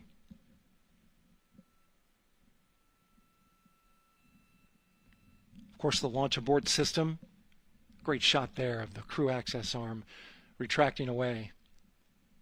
The launch abort system is the tower at the top, and that's what would pull Orion and its crew off the top of the rocket in case of an emergency, whether it's on the ground or in flight.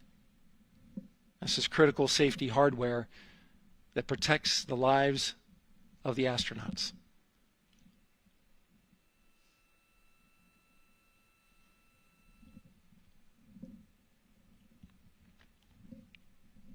Starting at T-minus 6 minutes, the GLS will start bringing that and other high-energy systems online, starting with core stage pressurization.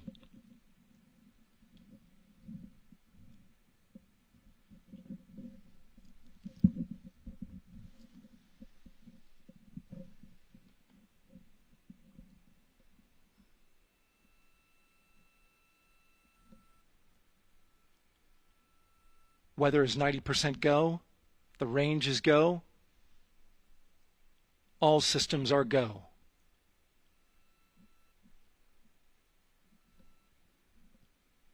GLS is go for core stage tank pressurization. That means the replenish valve for the liquid hydrogen tank has now closed, and that tank is beginning to pressurize to flight levels because that hydrogen is naturally boiling inside the tank. We'll get the liquid oxygen tank a little later in the count. Now the team is waiting for verification that, if needed, the Artemis II crew could use the launch abort system to pull Orion safely off the top of the rocket in an emergency. Let's listen in for that call.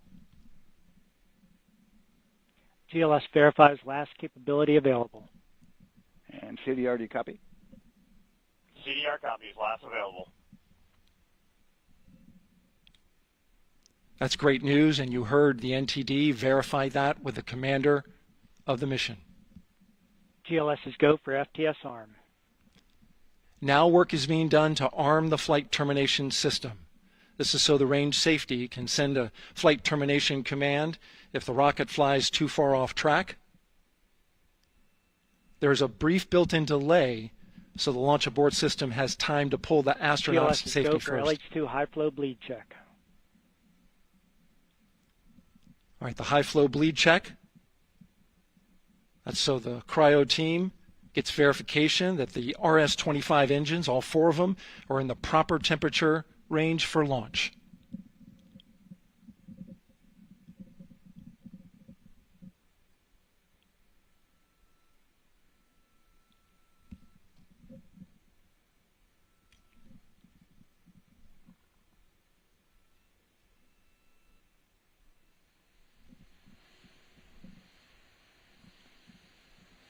GLS is go for core stage APU start.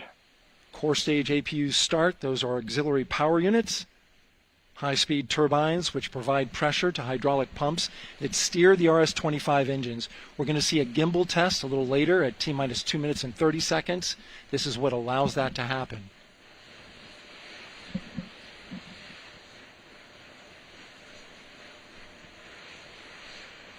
Coming up in about 20 seconds, we're listening for go for purge sequence 4. That's a helium purge of the 4 core stage engines downstream of the propellant valve. This gets all the air and moisture out of there.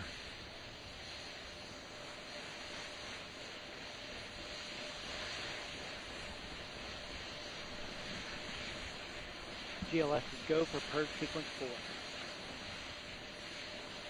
Moving through the milestones. All is looking good.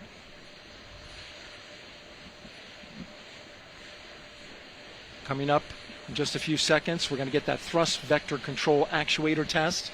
This is a gimbaling of the engines.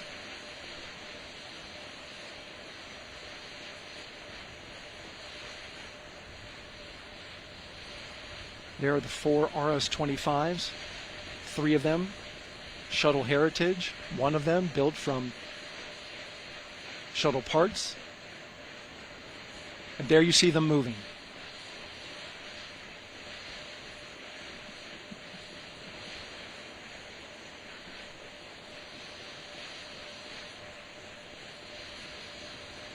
Now we're going to start moving the power from both the upper stage and the lower stage of the rocket to internal, taking ground power away and now going to battery power. GLS is go for upper stage to internal power. All right, power is removed from the rocket's upper stage, the ICPS, and it's been switched to battery. Same milestone for the lower core stage coming up at T-minus 1 minute and 30 seconds. Right now, the 4-person Artemis II crew is 248,000 miles away from the moon. And if all goes well, they will fly by it in 6 days. GLS is go for core stage to internal power. All right, there's the rocket's core stage, which houses 3 flight computers, is now on its own power.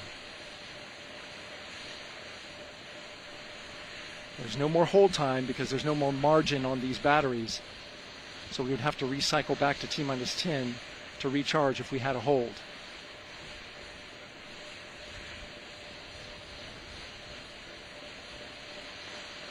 One minute. Right now the rocket does not know what the T0 is, but coming up at T-minus 33 seconds, control shifts from the ground launch sequencer to the rocket's onboard autonomous launch sequencer, or ALS. The rocket will count itself down, but honor any holds that could come from the ground. Now, shortly after liftoff, Houston will take control of the rocket, and my colleague Gary Jordan will take over commentary. GLS is go for ALS. Great call out. The rocket is on its own. 4 brave explorers ready to ride the most powerful rocket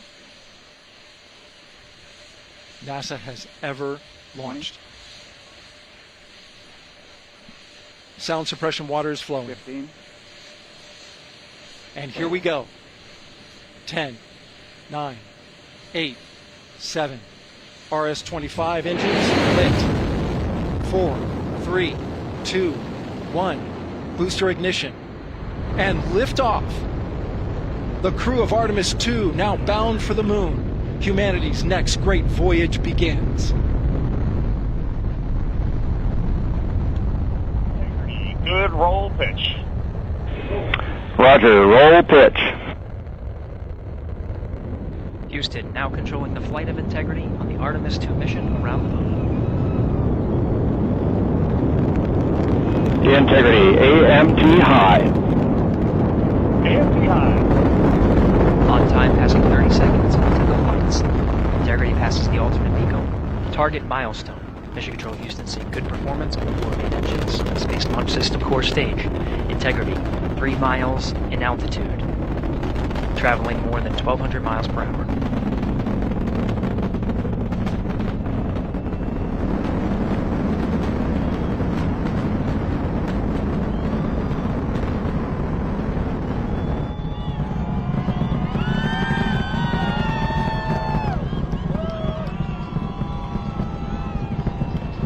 Mission elapsed time, passing 1 minute, approaching max Q. On, Ponce de Leon. Stan, we have you loud and clear on Ponce de Leon. Have you the same? Communication signal transfer confirmed as Integrity and its crew go supersonic. Approaching 90 seconds into the Artemis II mission. Integrity is 14 miles in altitude, 8 miles downrange, traveling more than 2,600 miles per hour.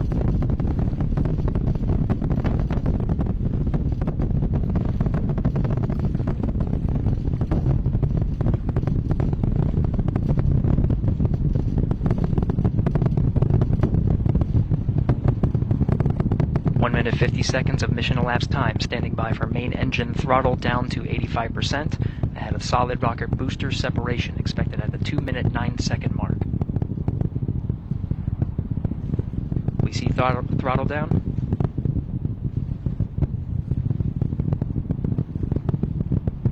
Confirmed separation. Main engine's throttling up, guidance converged.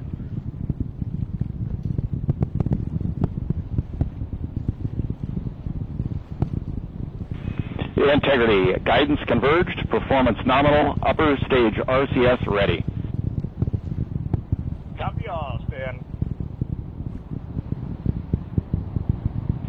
Integrity, SM priming complete. SM priming complete. 2 minutes 45 seconds of mission elapsed time into the Artemis II mission. Thrusters on Integrity and upper stage confirmed in a ready state, ahead of service module fairing separation.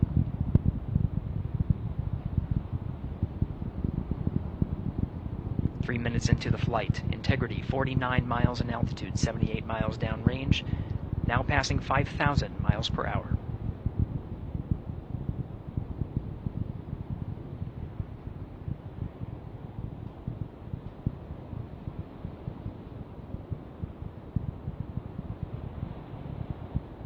Standing by for launch abort system jettison. Houston Integrity, good last jettison, great view. Copy jettison, Team Eco 8+02. We see the same on board, Stan. And Houston has you loud and clear on Tidris at the Kármán line. Outstanding, Stan, we have you the same. 3 minutes 50 seconds into the flight of Artemis II, Wiseman, Glover, Cook, and Hansen cross the boundary to space with good comm checks. GPS signals acquired after last jettison now working on internal checks to verify accuracy. Flight Dynamics Officer analyzed the time of main engine cutoff, confirmed at 8 minutes 2 seconds, time of MECO.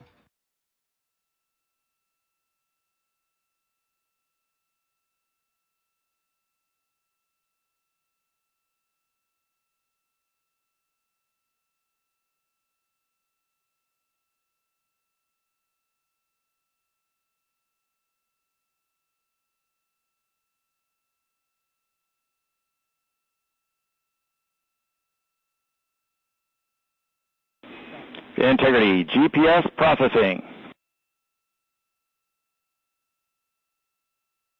Outstanding, Stan. We see the same, and we have a beautiful moonrise. We're headed right at it.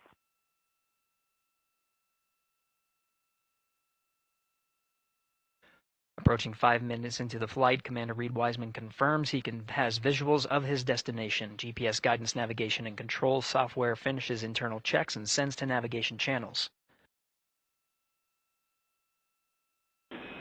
Integrity, 3 engine press. 3 engine press. On time, now passing 5 minutes 20 seconds of mission elapsed time into the Artemis II mission. At this point, 3 good main engines are all that's needed to carry Integrity to a nominal main engine cutoff target. Though at this time, we're seeing 4 good engines here in Mission Control Houston. Integrity, 75 miles in altitude, 330 miles downrange, approaching 10,000 miles per hour.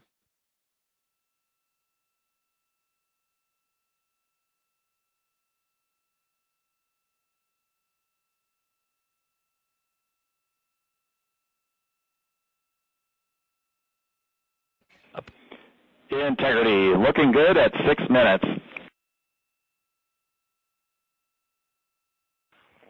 Same on board, Stan. Good trajectory and engine performance. Booster officer will soon report the shutdown plan to Flight Director Judd Friedling, expected at the 7-minute mark. Integrity, 78 miles in altitude, 460 miles downrange. Integrity, expect nominal shutdown. Integrity copies nominal shutdown.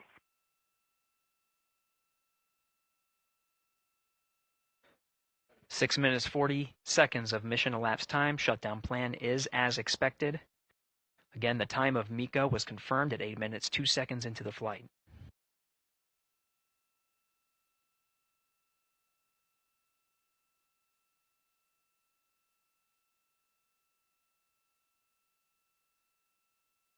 Seven minutes of mission elapsed time. Throttling down as we approach the abort once around option. Milestone at the 7-minute 30-second mark. Now 84 miles in altitude, 650 miles downrange, traveling more than 15,000 miles per hour. Integrity, AOA open. AOA open. The window is now open for an abort once around option that would target splashdown in the Pacific Ocean. Still following nominal ascent at this time.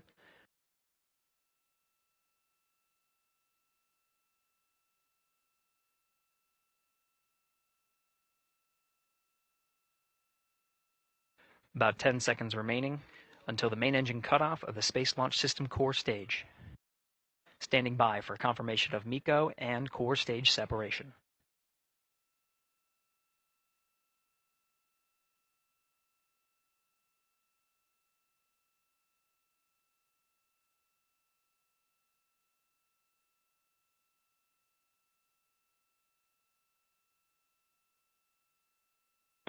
Integrity, nominal MECO, core stage separated.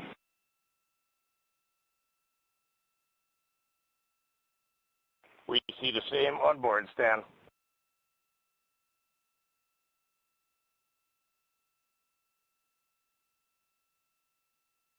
Eight minutes 40 seconds into the flight, we have a nominal main engine cutoff heading in the right trajectory on the way to swing around the moon. Core stage has separated, done its job. The Space Launch System upper stage, the Interim Cryogenic Propulsion Stage, or ICPS, still attached to the Orion spacecraft.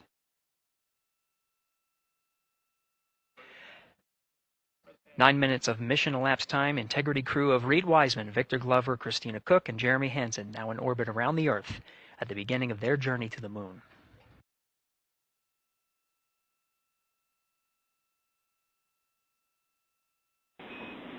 Integrity Houston, looking ahead to PRM numbers so far per the pad.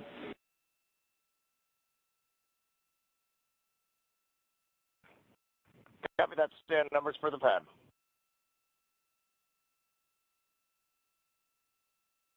Capcom Stan Loves now reminding the crew that the perigee raise maneuver time of ignition is as expected prior to booster ignition.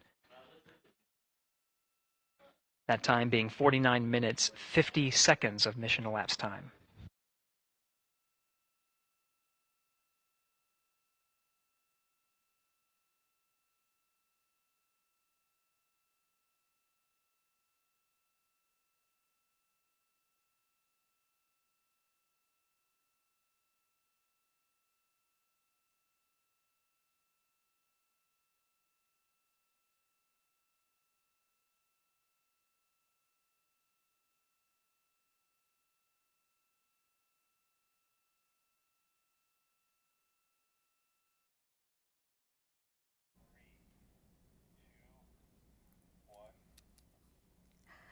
Friends, I am Kyle Marion Viterbo with Associated Press, watching this historic live stream of NASA Artemis II launch back around the moon for the first time in 53 years.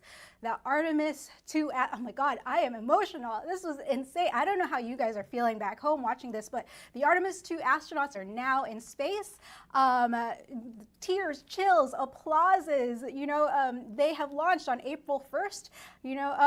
There's also, because they've launched today, the astronauts will get a chance to see a solar eclipse from the Orion capsule. They'll also potentially break the record from Apollo 13 of the farthest distance humans have traveled away from Earth. So everything ran smooth. The sun came out at the right time. It's been incredible watching this historic moment. Just to let you know, the past few minutes, the SLS delivered more than 8.8 million pounds of thrust and put Orion and its crew into space on the rocket's first flight with people aboard. Now, the mission is just getting started. Over the next several hours, NASA will keep raising Orion's orbit and checking systems before the trip around the moon. This is NASA's return to astronaut flights around the moon in more than 50 years. Chills, guys, chills. We are closing up shop here at AP headquarters, but our live stream will continue. And for ongoing coverage of the full 10-day Artemis II mission, from Earth orbit through the lunar flyby and splashdown in the Pacific, head over to apnews.com. We'll be tracking the big milestones all along the way. And of course, you could tune in to NASA's live stream. They're going to be streaming the entire trip, all 10 days, so you can keep watching our astronauts make their way across the night sky. Thank you, folks, for spending this incredible launch day with us. Again, I am Kyle Marion Viterbo with the Associated Press, and tonight, don't forget to take a look at the night sky and that moon wherever you are. Have a great evening, everybody.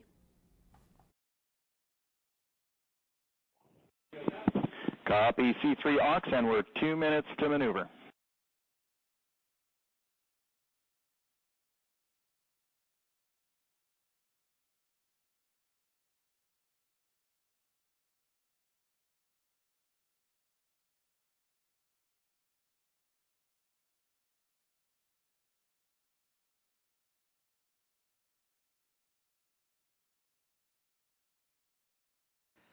"13 minutes and 30 seconds of mission elapsed time. We're going to continue to follow the crew of the Artemis II mission. They are beginning their journey around the moon to verify the systems that will take us to its surface. An incredible ascent. Artemis II is underway. Reed Wiseman, Victor Glover, Christina Cook, and Jeremy Hansen begin their journey to the moon. Still milestones to come up as we await solar array deploy and the critical burns that will get Integrity into high Earth orbit around the Earth before engines are fired to get us around the moon. We'll keep tabs on Integrity and its crew from here in Mission Control Houston. But for now, we're going to send it back to you, Megan and Nicole at the Kennedy Space Center. Very jealous to hear how the launch experience was over on the Space Coast. Yeah, Gary, if people are just joining us, welcome back to the Space Coast, where we just saw Artemis II lift off 14 minutes ago. And wow, what an amazing launch, and an emotional one, too, as soon as the rocket lifted off. Nicole, you had tears in your eyes, I had tears in my eyes, and we had all these people around us cheering. It was amazing. Yeah, the energy was wonderful. I mean, it was a beautiful launch. We've got 4 friends and family members headed to the moon. It's pretty amazing. Yeah. How does that make you feel as someone who, is an astronaut as well, but also, as you said, friends? Yeah, so proud of them. Man, we don't have the words in the English language to describe this kind of an event, and pride, love, so many emotions. They are truly breaking some barriers, and hopefully, as Gary just said, they've got a long day ahead of them, so wishing them well on everything. But so far, what a beautiful launch to watch. Yeah, to be returning to the lunar orbit in more than 50 years. Maybe they go farther from Earth than any other humans before them. Maybe they see parts of the moon that we've never seen before. I mean, what a great start to what could be all of these milestones that we break in just a 10-day mission. Yes, what a way to welcome in the Artemis generation. Yeah, how do you feel? I mean, we saw some beautiful shots we were covering of course, the rocket, of course, the Earth falling away as we continued up into our ascents, but also some of those crowd shots where we saw young and old, just emotional, overcome by this history-making moment. Man, we are going back to the moon for all, and we saw that today. We saw that in all the crowds. And yeah, you guys just saw that view, the sunrise or sunset, I guess. They just made it over the crest of the Earth, and you could see the sun peeking over. One of my favorite views from space, and I can't imagine what they're looking at now, and I can't wait to see what they're looking at in about 5 or 6 days. Yeah, and I know a lot of people are like, you know what, I'm surprised this launched on the first try, because we know, like any little thing, we have to be keeping safety in mind, and we want to make sure we're ready to go. But we were ready to go, and I think it surprised a lot of people. What a wonderful surprise on this Wednesday evening. It did, and it kind of surprised me as well. But it's just a testament to the team here that has been working so hard on Artemis. Artemis 1, we learned a ton of lessons. We learned a ton from the wet dress for Artemis 2. We were able to go in, fix those things. We even had a couple mishaps today, not mishaps, but a couple anomalies today that the team creatively came up with solutions for. It's just a testament to the teamwork that gets us to the moon. And so we can continue to watch Christina, Reed, Victor, and Jeremy on their way now to the moon in Earth's orbit and awaiting the next in-flight milestones, deploying Orion's solar arrays. So why don't we get back in with Mission Control and Gary. Hey, thank you, Megan. Again, we're following along in the action. It is a long day. They have a number of procedures they need to get to immediately in their timeline. And Integrity Houston, crosstie is on board per the ETSIDEM. We copy Houston. Thank you.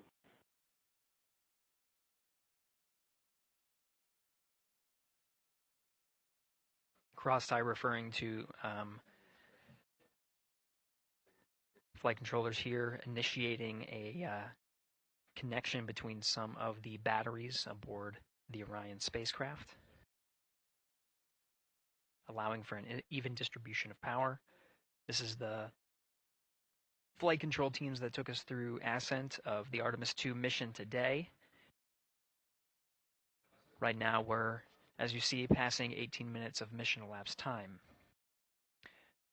The Orion spacecraft integrity and the interim cryogenic propulsion system are maneuvering tail to sun. It is in this orientation, this attitude. Integrity anywhere until that momentary prop caution.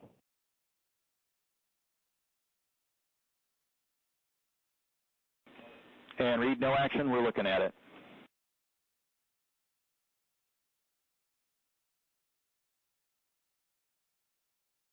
Commander Reed Wiseman verifying what is being routed to his displays aboard integrity.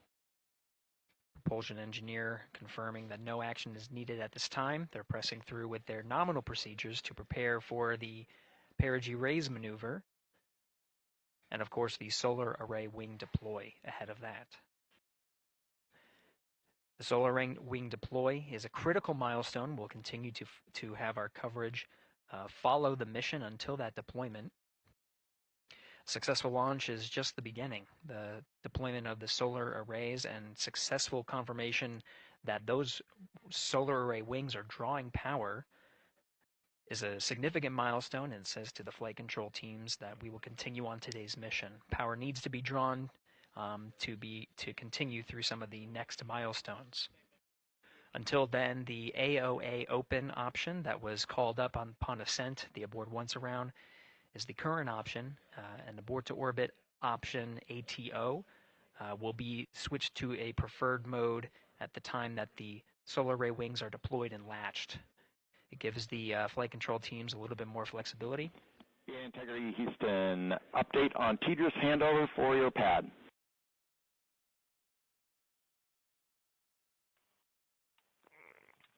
Give us just 1 minute. And Stan, you can read it. Ike is ready to copy. Roger. TDRS handover east to west expected 1 second earlier at 5:1 minutes 26 seconds.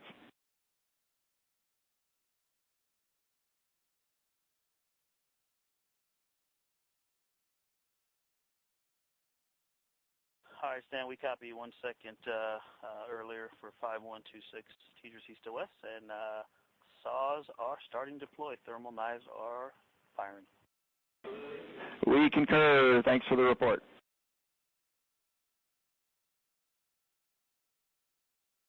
Readback of the reports that you just heard on the Orion to Earth network. Integrity has maneuvered tail to sun. The RL-10 nozzle on the end of the ICPS is pointed towards the sun, and the solar array deployment sequence has begun. With the deployment confirmed, it'll be several minutes until they are what is called in a latched position. Once they are latched and confirmed to be drawing power, they can switch the mode to ATO and continue along the mission. The teacher's handover at the pad, that message meant the crew was provided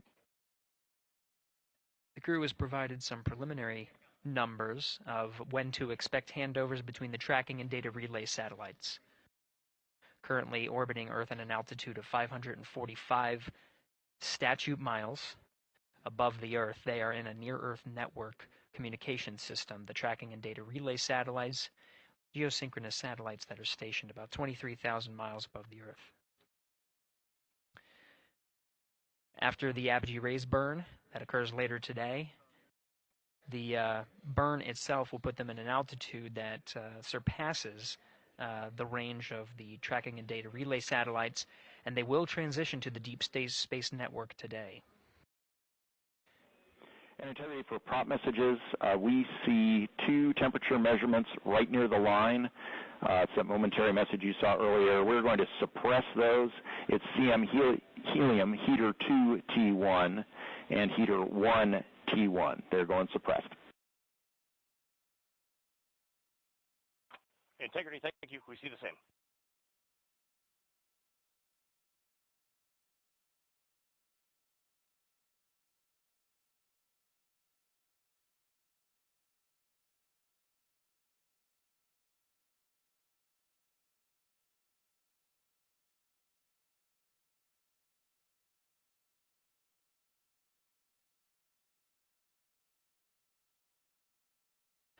This is Mission Control Houston, passing 23 minutes of mission elapsed time into the Artemis II mission.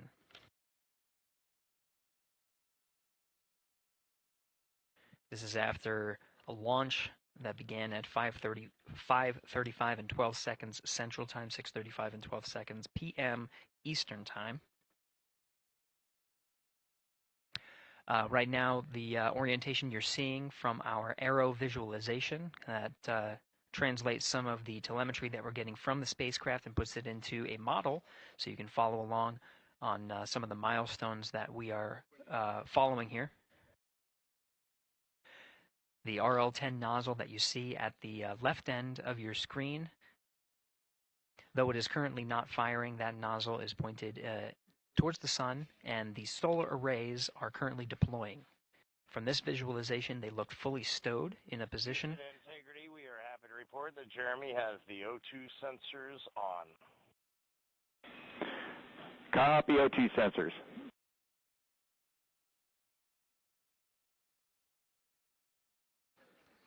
Again, Commander Reed Wiseman and pilot Victor Glover overseeing the deployment of the solar arrays. And we'll follow the attitude maneuver changes ahead of the first burn of the ICPS engine, the perigee raise maneuver. Integrity Houston, we see 4 saws deployed and latched, ready for ATO preferred. Yeah, we're almost there in the procedure stand, and we see the same thing. And Integrity Houston, we are seeing a 7-second miscompare between the MET on Orion and ICPS. We'd like you to read us the MET from your center status bar and for the ICPS on StackSum.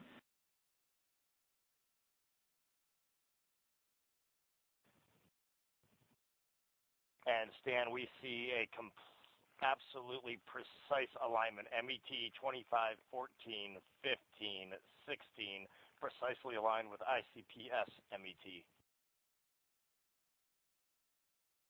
Copy. Thank you for that. We'll investigate a ground issue.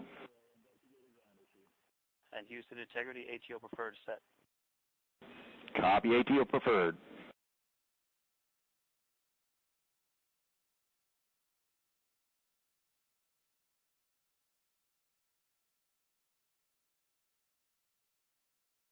This is Mission Control Houston, 25 minutes, 45 seconds into the flight of Artemis II. We have confirmation that all 4 solar array wings are deployed and latched.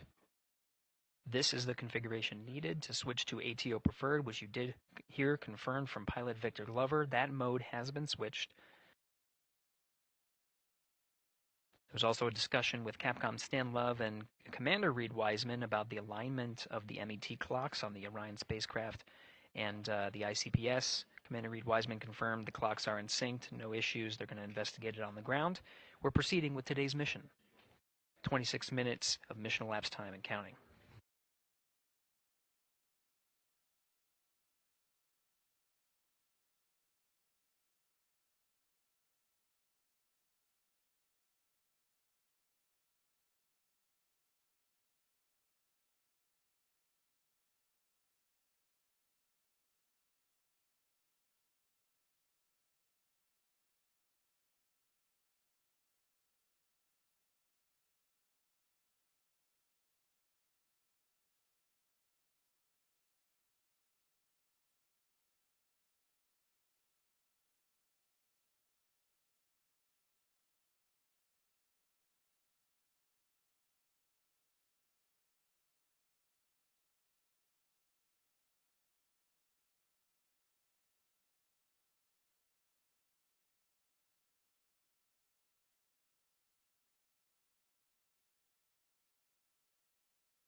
This is Mission Control Houston. We're approaching 28 minutes of mission elapsed time into the Artemis II mission.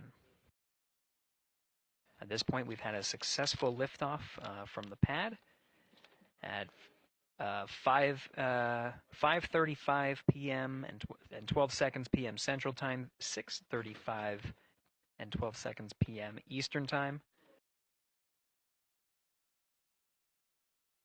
We've had a good main engine cutoff, core stage separation, and a good trajectory to begin today's mission. Right now, the spacecraft has maneuvered tail to sun. We're standing by for another maneuver to maneuver into the burn attitude. This is where the RL-10 engine of the ICPS is pointed in the correct orientation for the perigee raise maneuver. We did hear confirmation that the perigee raise maneuver time of ignition has been confirmed per the pad, which means it was the predicted time prior to liftoff. Integrity for GNC, we're taking channel 1 to unfiltered and to BFS. Okay, Stan, we're watching. Go ahead.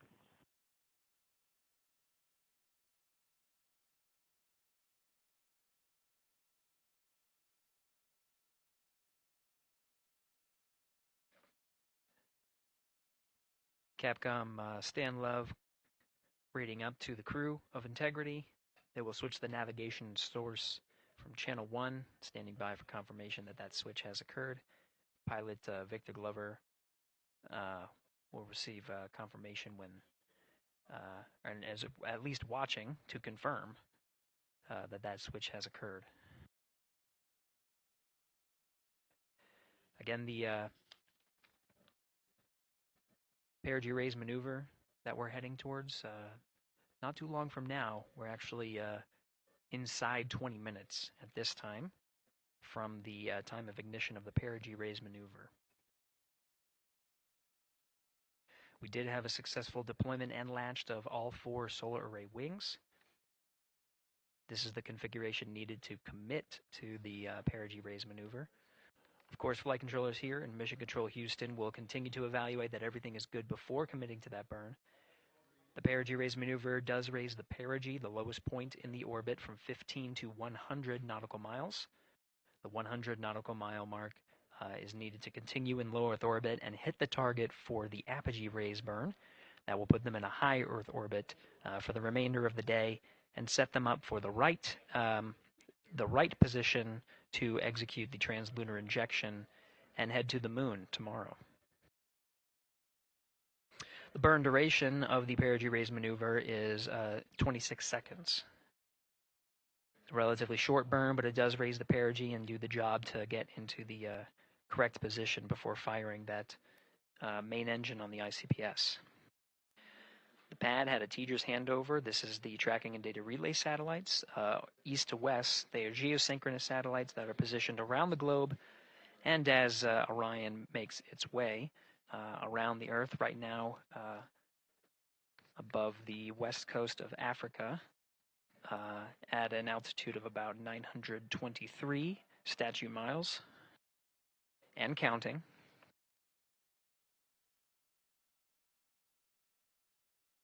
The perigee raise maneuver is not executed at the perigee. It is rather executed on the, actually closer to the apogee. But what it does is it raises the perigee on the other end of the orbit to 100 nautical miles.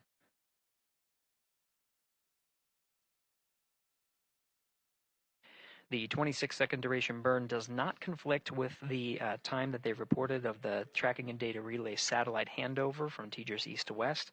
Again, geosynchronous satellites that are used not only by Integrity today, but the International Space Station as well.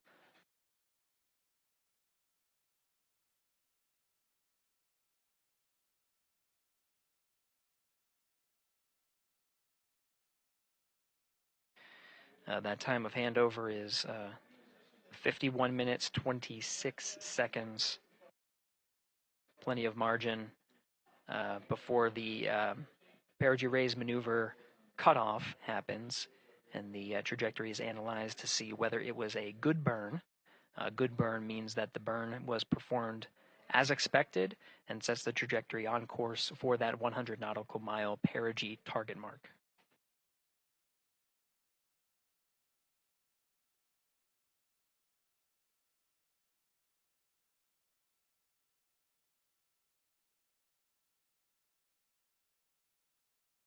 Again, for those sticking with us on NASA Plus and following along on our coverage, we will continue to follow and to cover the mission until, actually, we'll continue to cover the mission 24/7.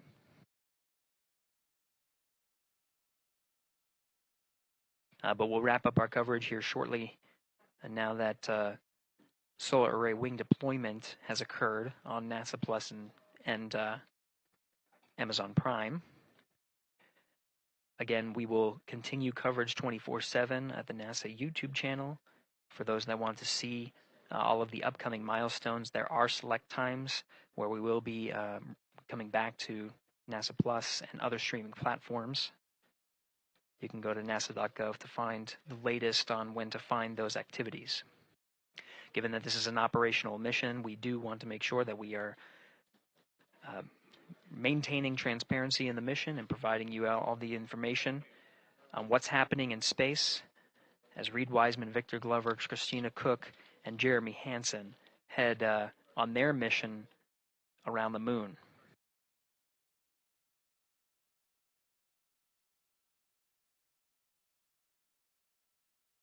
Inside Integrity at this time, again, the solar array wings have deployed. The Integrity is maneuvering to its burn attitude ahead of the execution of the perigee raise maneuver. Overseeing these steps is primarily done by Commander Reed Wiseman and pilot Victor Glover. Mission specialists Christina Cook and Jeremy Hansen focusing on some of the system activation inside of Orion, namely the environmental and control and life support systems. The activation and checkout of some of these critical systems are very important to continuing on the mission, making sure that those systems are in a good condition and in a reliable condition to provide the necessary environmental and control needs of the crew, with humans on board through the duration of the mission that extends 10 flight days.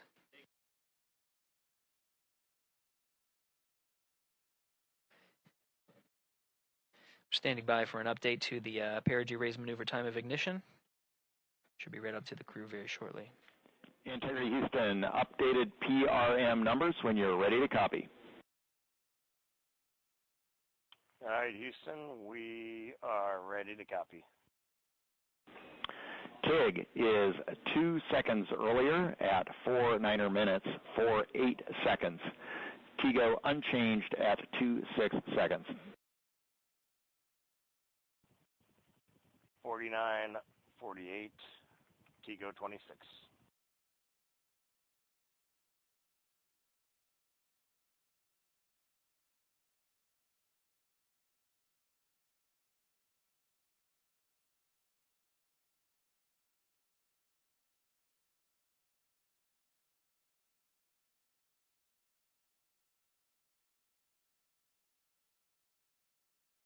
This is Mission Control Houston. With that update, we are approaching a little more than 13 minutes from the time of ignition of the perigee raise maneuver. That time updated to be 2 seconds earlier was 49 minutes, 50 seconds of mission elapsed time.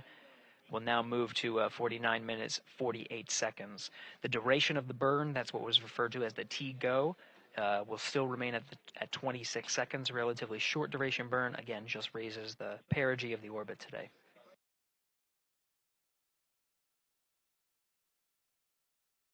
Making sure they hit the mark on that time of ignition is the primary concern of Commander Reed Wiseman and pilot Victor Glover. Mission Specialist Christina Cook and Jeremy Hansen inside activating those environmental control and life support systems.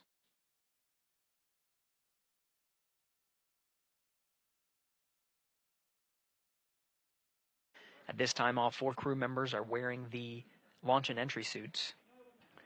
Integrity Houston, for Optimus on the PCD, we have time update instructions when you're ready.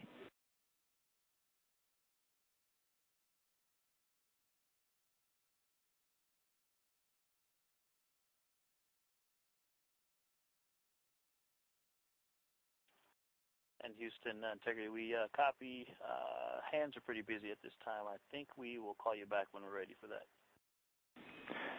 All right, that one is not urgent. 2 minutes to maneuver to PRM attitude. We are watching and concurred. 90 seconds-ish, maybe. Pilot Victor Glover confirming that maneuver less than 2 minutes. Again, that the point of that maneuver is to point the main engine of the ICPS, the RL-10 engine, in the proper orientation to execute that 26-second burn. It needs to point in the correct position to achieve the goal of raising the perigee to 100 nautical miles.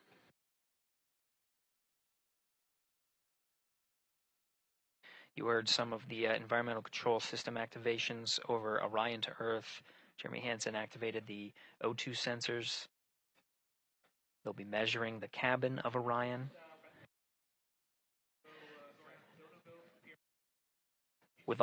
During all of the activations, here on the ground in Mission Control Houston, Flight Director Judd Freeling is doing a poll with all flight controllers in the room to see if we are in a go position to go ahead and execute the perigee raise maneuver. Once concluded, Stan Love will report it back up to the crew, and we'll stand by for that.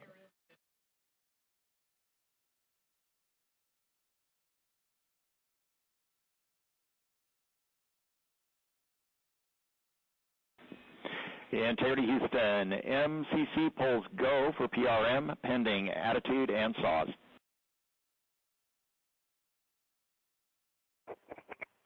Okay, we copy.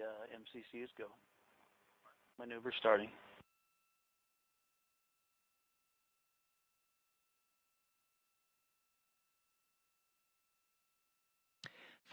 Minutes of mission elapsed time. The maneuver to the burn attitude has begun. The maneuver also is paired with reorientation of the solar array wings that have been deployed. They will have various positions throughout the duration of the flight. Of course, solar array is meant to maximize the draw of power from the sun. So when deployed, we're in a biased solar array wing configuration that was called solar normal. This allows for the greatest surface area of the solar array wings to be drawing power and powering up those batteries of integrity, of which a cross-tie was enabled between the 4 batteries, the 4 battery buses that are inside of Orion. However, for the perigee raise maneuver, the solar array wings will be put into a position to take on the loads imparted by the ICPS main engine when they execute the 26-second burn. You can see in the animation here, the solar array wings are in motion, and the attitude is being reconfigured to point the engine in the correct direction, those solar array wings being pointed forward.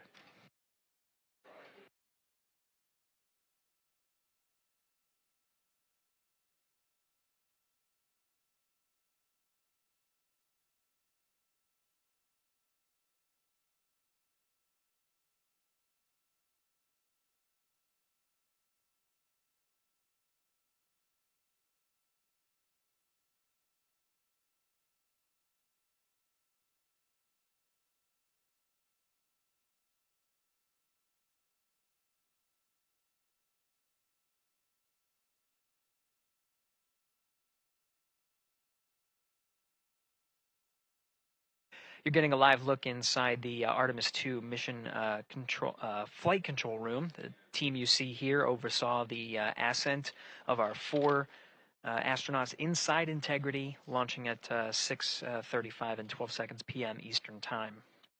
Now again, this room will be occupied 24 hours a day, 7 days a week, with flight controllers shifting on 3 shifts to oversee 24/7 operations of Artemis II while in flight.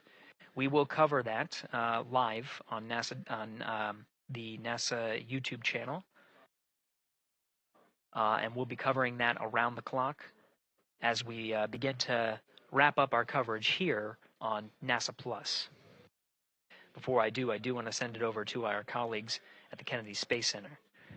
And to my colleagues, it was a pleasure to join the teams at the Kennedy Space Center and be a part of such a historic launch. Here in Houston, again, we're turning our attention to the mission.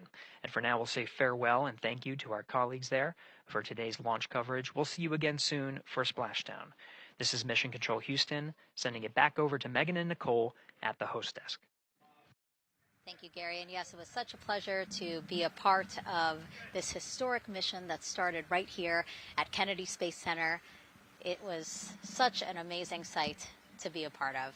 And now, as Reed Wiseman, Victor Glover, Christina Cook, and Jeremy Hansen begin their journey, we here at the Kennedy Space Center are about to wrap our broadcast. We'll, of course, though, have 24/7 coverage with our colleagues at Johnson Space Center starting as soon as we sign off, so don't worry.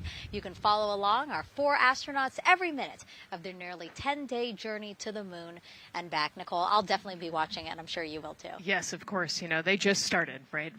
The launch was beautiful. This was a historic day. They're on their way back to the moon for the first time in over half a century, but they've got a lot of work ahead of them, and so we're excited to see what they have to do and excited to test out the Orion spacecraft. Mm-hmm. This is a test flight after all, and we're excited to see what we can learn from this mission. Mm-hmm. Very humbling, inspiring. It was really amazing to be a part of this, and I'm so glad that so many people joined along by either watching here in person or watching online. And of course, Nicole, thank you so much for sitting through this, answering questions, adding so much context and information that really brought a lot out of what we saw today. Oh man, I had a blast. You're a rock star. You're a professional. Gosh, this was great. Oh, you're great. So this was a wonderful day.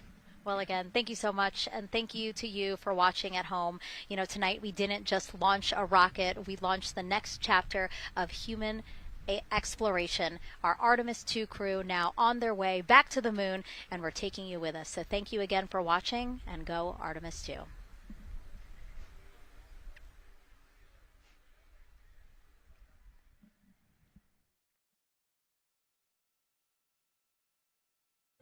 All 4 astronauts, and it appears all of them are undergoing their suit leak checks. Yes, a pre-flight tradition that we have seen with our crewed flights, the card game. The astronauts who have just left crew suit up and are now walking down a hallway. And here they are, NASA's Artemis II crew, taking their first steps outside for their historic test flight. And the 4 Four of them step into their astrovan. And off they go. Oh, this must feel so special to the crew to see all of these people here watching the crew walk across the crew access arm, getting a beautiful view. Everybody configured with their suits, so in we go. The closeout crew has closed the launch abort system hatch. 3, 2, 1, booster ignition, and liftoff. The crew of Artemis II now bound for the moon. Humanity's next great voyage begins.